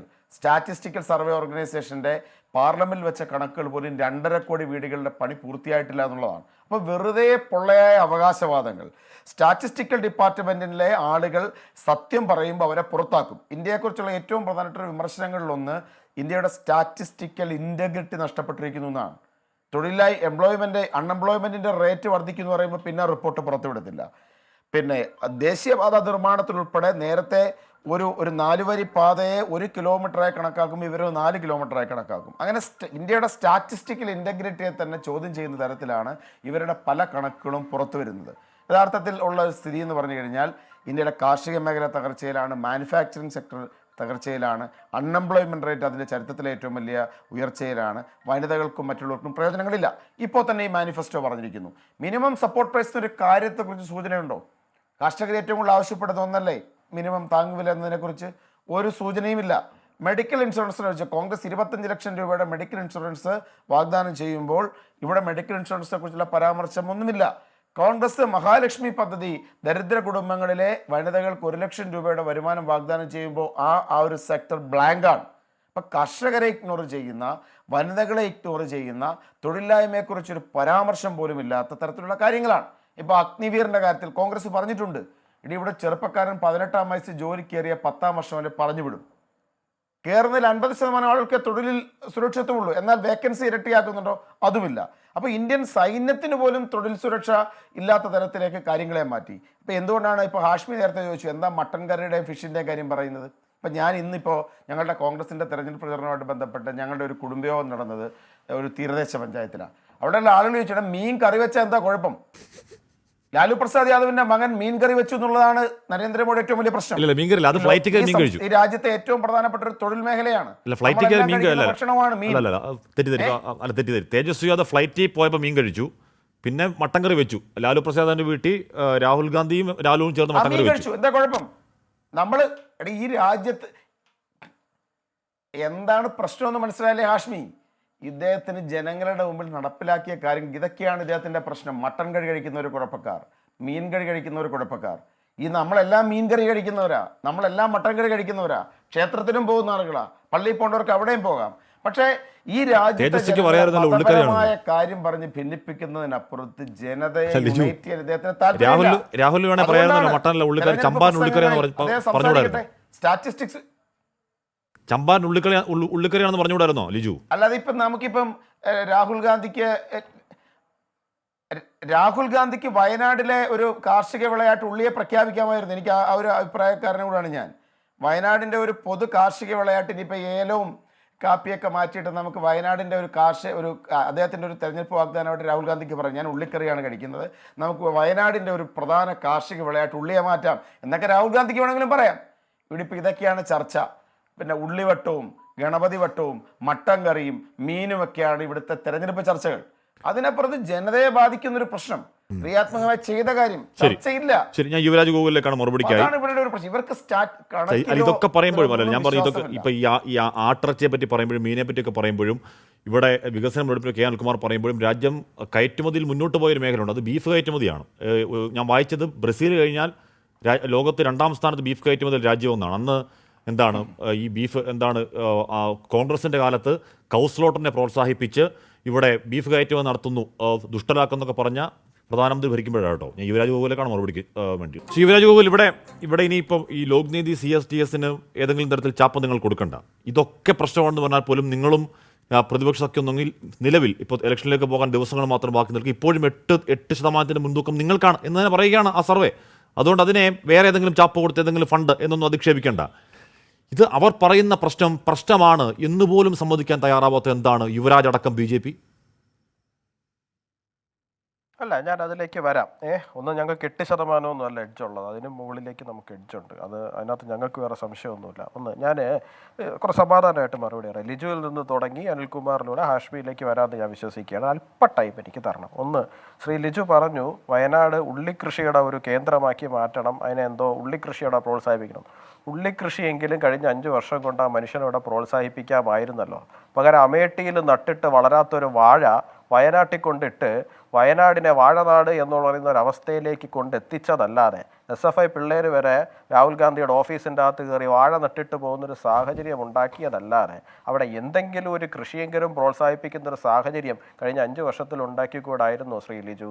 രാഹുൽ ഗാന്ധിയുടെ പ്രവർത്തനം വയനാട്ടിൽ മോശമാണ് എന്നുള്ള കാര്യത്തിൽ അനിൽകുമാറിന് പോലും സംശയമുണ്ടാകും എന്നുള്ള കാര്യത്തിൽ എനിക്ക് യാതൊരു സംശയവുമില്ല. രണ്ടാമത്തെ കാര്യം, അങ്ങ് ഇവിടെ ശ്രീ അനിൽകുമാർ ഇവിടുത്തെ അംഗം ഡിഫറൻസ് വളരെയായിട്ട് കൂടുന്നു, പാവപ്പെട്ടവരാവുന്നു, പണക്കാരാവുന്നു എന്ന് പറഞ്ഞിട്ടുണ്ട്. SBI നടത്തിയ സ്റ്റഡിയുടെ സർവേയുടെ അടിസ്ഥാനത്തിൽ ജിനി കോഎഫിഷ്യൻ്റ് വെച്ചിട്ട് അവർ കാൽക്കുലേറ്റ് ചെയ്തപ്പോൾ ഇന്ത്യയിലെ ഇൻകം ഇനീക്വാലിറ്റി വളരെ കാര്യമായി കുറയുന്നതായിട്ടാണ് നമ്മുടെ എല്ലാവരുടെയും സ്റ്റഡിയിലും മനസ്സിലായി വരുന്നത്. പിന്നെ അങ്ങ് മറ്റൊരു കാര്യം പറഞ്ഞു, ഇലക്ട്രൽ ബോണ്ടിൻ്റെ വിഷയം. ഇലക്ട്രൽ ബോണ്ട് വാങ്ങിച്ച ആൾക്കാരാണ് 2000-ഓളം കോടി രൂപ കോൺഗ്രസ് വാങ്ങിയിട്ടുണ്ട്. അവരാണ് നിങ്ങൾക്ക് രാജസ്ഥാനിൽ ഒരു സീറ്റ് മത്സരിക്കാൻ തന്നിരിക്കുന്നത്. അവരോട് ചോദിക്കണം ഇലക്ട്രൽ ബോണ്ട് അഴിമതിയാണെങ്കിൽ ആ അഴിമതിയിൽ എന്തിന് ഭാഗമായി എന്ന്. നിങ്ങൾക്ക് തമിഴ്നാട്ടിൽ DMK 2 സീറ്റ് തന്നിട്ടുണ്ട്, അവർ 650 കോടി എന്തോ വാങ്ങിയിട്ടുണ്ട്. അവരോടും ചോദിക്കണം അത് അഴിമതിയാണെങ്കിൽ നിങ്ങൾ എന്തിനാണ് അഴിമതിയിൽ നിന്ന് ഭാഗമായതെന്ന്. ഇത്തവണയെങ്കിലും അവരിൽ നിന്ന് എന്തെങ്കിലും കിട്ടിയ ഇലക്ട്രൽ ബോണ്ടിൽ നിന്ന് എന്തെങ്കിലും CPM വാങ്ങില്ല എന്നും ഞാൻ വിശ്വസിക്കുന്നു. നമുക്ക് എന്തായാലും അത് വരും ദിവസങ്ങളിൽ കാണാം. പിന്നെ അങ്ങ് HDIയുടെ കാര്യം പറഞ്ഞു, കേരളത്തിനെ സൊമാലിയ എന്ന് വിളിച്ചു എന്നൊക്കെ പറഞ്ഞു. നിങ്ങളിതുപോലെയാണ് ഈ പ്രസംഗങ്ങളെ വളച്ചൊടിക്കുന്നത്. അദ്ദേഹം പറഞ്ഞത് എന്താണ്? അട്ടപ്പാടിയിലെ അവസ്ഥ സൊമാലിയെ പോലെ അവസ്ഥയിലാണ് നിൽക്കുന്നത്, അതിനെ നമ്മൾ മാറ്റണം എന്നുള്ളതാണ് കാര്യം. അട്ടപ്പാടിയിൽ തന്നെയാണല്ലോ മധു എന്ന് പറയുന്ന ഒരു പാവപ്പെട്ട മനുഷ്യനെ തല്ലിക്കൊന്നത്. അട്ടപ്പാടിയിലെ അവസ്ഥ എന്താണെന്നുള്ള കാര്യത്തിൽ എനിക്കോ അനിൽകുമാറിനോ ഇവിടെ ഇരിക്കുന്ന ആർക്കുമോ സംശയം ഉണ്ടാവില്ലല്ലോ. കേരളത്തിൻ്റെ ട്രൈബൽ പോപ്പുലേഷൻ എന്ന് പറയുന്നത് വെറും 4 ലക്ഷമാണ്. ആ 4 ലക്ഷം വരുന്ന ട്രൈബൽ മേഖലയിൽ അട്ടപ്പാടി ഉൾപ്പെടെയുള്ള ഭാഗങ്ങളിലെ ആദിവാസികൾ ഉൾപ്പെടെയുള്ള ആൾക്കാരുടെ HDI നിങ്ങൾ പോയി എടുത്താൽ എന്തായിരിക്കും അവിടുത്തെ അവസ്ഥ അനിൽകുമാറെ? ഒന്ന് പറയാമോ? 4 ലക്ഷം പേര് ട്രൈബൽസ് മാത്രമുള്ള കേരളത്തിൽ അവരുടെ HDI ഉയർത്തുന്നില്ല. ആ 4 ലക്ഷം എന്നുള്ള ഒരു 40 ലക്ഷമായിരുന്നു എന്നുണ്ടെങ്കിൽ ഇന്ന് നമ്മൾ കൊട്ടിഘോഷിക്കുന്ന കേരളത്തിൻ്റെ HDI ഇല്ല. നിങ്ങൾ അവിടെ മനസ്സിലാക്കേണ്ടുന്ന ഒരു കാര്യം, ഗുജറാത്തിൻ്റെ ട്രൈബൽ പോപ്പുലേഷൻ എന്ന് പറയുന്നത് 90 ലക്ഷമാണ്. ഇന്ത്യയിലെ മൊത്തം ട്രൈബൽ പോപ്പുലേഷൻ്റെ 8% കിടക്കുന്നത് ഗുജറാത്തിൽ മാത്രമാണ്. ഗുജറാത്തിൻ്റെ ടോട്ടൽ പോപ്പുലേഷൻ്റെ 15% ഈ പറയുന്ന ട്രൈബൽ വിഭാഗമാണ്. കേരളത്തിലെ ട്രൈബൽസിൻ്റെ ഇടയിലുള്ള ലിറ്ററസി റേറ്റ് എത്രയാണ്? കേരളത്തിന്റെ ലിറ്ററസി 95%, 94% ആണ്.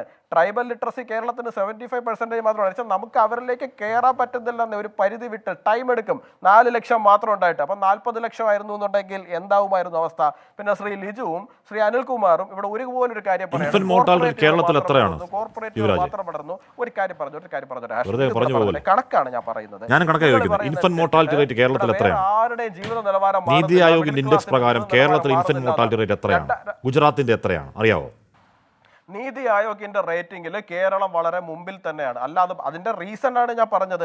കേരളത്തിൽ ഒരു 40 ലക്ഷം ട്രൈബൽസ് ഉണ്ടായിരുന്നു എന്നുണ്ടെങ്കിൽ ഈ അവസ്ഥയിൽ നിൽക്കുമോ എന്നാണ് ഞാൻ ഹാഷ്മിയോട് ചോദിച്ചത്. ഗുജറാത്തിന്റെ ഞാൻ സെൻസിബിൾ ആയിട്ടുള്ള തിരിച്ച് മറുപടി ചോദ്യം ചോദിക്കൂ. കേരളത്തിന്റെ ട്രൈബൽ പോപ്പുലേഷൻ ഇപ്പൊ 4 ലക്ഷം എന്നുള്ളത് 40 ലക്ഷത്തിൽ നിന്നിരുന്നു എന്നുണ്ടെങ്കിൽ നമ്മൾ എന്ത് ചെയ്യുമായിരുന്നു? അട്ടപ്പാടിയിൽ മോർട്ടാലിറ്റി റേറ്റ് എന്താണ്? അവിടെ ഇല്ല എന്നാണോ നിങ്ങൾ പറഞ്ഞു വരുന്നത്? അപ്പൊ 4 ലക്ഷത്തിന് നമ്മൾ മാനേജ് ചെയ്യാൻ വേണ്ടിയിട്ട് നമ്മൾ അത്രയും ബുദ്ധിമുട്ടുന്നുണ്ട്. കേട്ടില്ല എന്താ ഹാഷ്മി? അല്ല, അതെന്ത് കണക്കാണത്? അതെന്ത് തിയറി പ്രകാരമുള്ള കണക്കാണ്? ഒരു നാടിന്റെ ഒരു ഇൻഡെക്സ് അത് 4 ലക്ഷത്തിൽ. അല്ല, ഞാൻ പറയട്ടെ, അത് താങ്കൾ പറഞ്ഞ തിയറി, താങ്കൾ ഇപ്പൊ പറഞ്ഞ തിയറിയാണ് ഞാൻ ചോദിക്കുന്നത്. ഇപ്പൊ താങ്കൾ അതായത് ഒരു ഇൻഡെക്സ് പ്രകാരം ഒരു നാട്ടിൽ ഇത്രയാണ് ഒരു ഇൻഡെക്സിന്റെ റേറ്റ്. ആ നാട്ടിൽ 4 ലക്ഷത്തിന് പകരം 40 ലക്ഷം ആളുണ്ടായിരുന്നെങ്കിൽ ഈ ഇൻഡെക്സ് വരുമോ എന്നത് യുക്തിയുള്ള ചോദ്യമാണോ യുവരാജ്? എന്താണ് ചോദിക്കുന്നത്? അത് അത് യുക്തിപരമായിട്ടുള്ള ഹാഷ്മി. HDI കാൽക്കുലേറ്റ് ചെയ്യുന്നത് എങ്ങനെയാണ്? ഇപ്പൊ ഒരു നാട്ടിൽ 100 പേരുണ്ടെന്ന് കരുതുക. 80 പേരുടെ HDI ഹൈ ആണെന്നിരിക്കുക, 20 പേരുടെ കുറവാണെന്നുണ്ടെങ്കിൽ അവിടെ മൈനസ് മാർക്ക് വരും. അതുകൊണ്ടാണ് ഞാൻ പറഞ്ഞത്. അപ്പൊ ഈ 4 ലക്ഷം എന്നുള്ള 40 ലക്ഷം ആക്കിയിരുന്നു എന്നുണ്ടെങ്കിൽ സ്വാഭാവികമായിട്ട് നമ്മുടെ HDI താഴ്ന്നേനെ. അതാണ് HDI കാൽക്കുലേറ്റ് ചെയ്ത രീതി എന്ന് പറയുന്നത്. അങ്ങനെയാണ് HDI കാൽക്കുലേറ്റ് ചെയ്ത രീതി എന്ന് പറയുന്നത്. അതാണ് ഞാൻ പറഞ്ഞത്.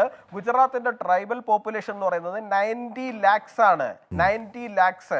ആ 90 ലാക്സ് ഉള്ളത് കൊണ്ട് തന്നെ സ്വാഭാവികമായിട്ടും അവിടെ ഈ പറയുന്ന HDIയുടെ വിഷയം വരുമ്പോൾ അവർ പിറകിലേക്ക് പോകുന്ന സാഹചര്യം സ്വാഭാവികമായിട്ടുണ്ടാകും. അതൊരു റിയാലിറ്റിയാണ്, അതൊരു ഗ്രൗണ്ട് റിയാലിറ്റിയാണ്. സമയമില്ലാത്തതുകൊണ്ടാണ് കണക്കിൽ തർക്കിക്കാൻ റേറ്റ് കൂടുന്നില്ല എന്ന് പറഞ്ഞു.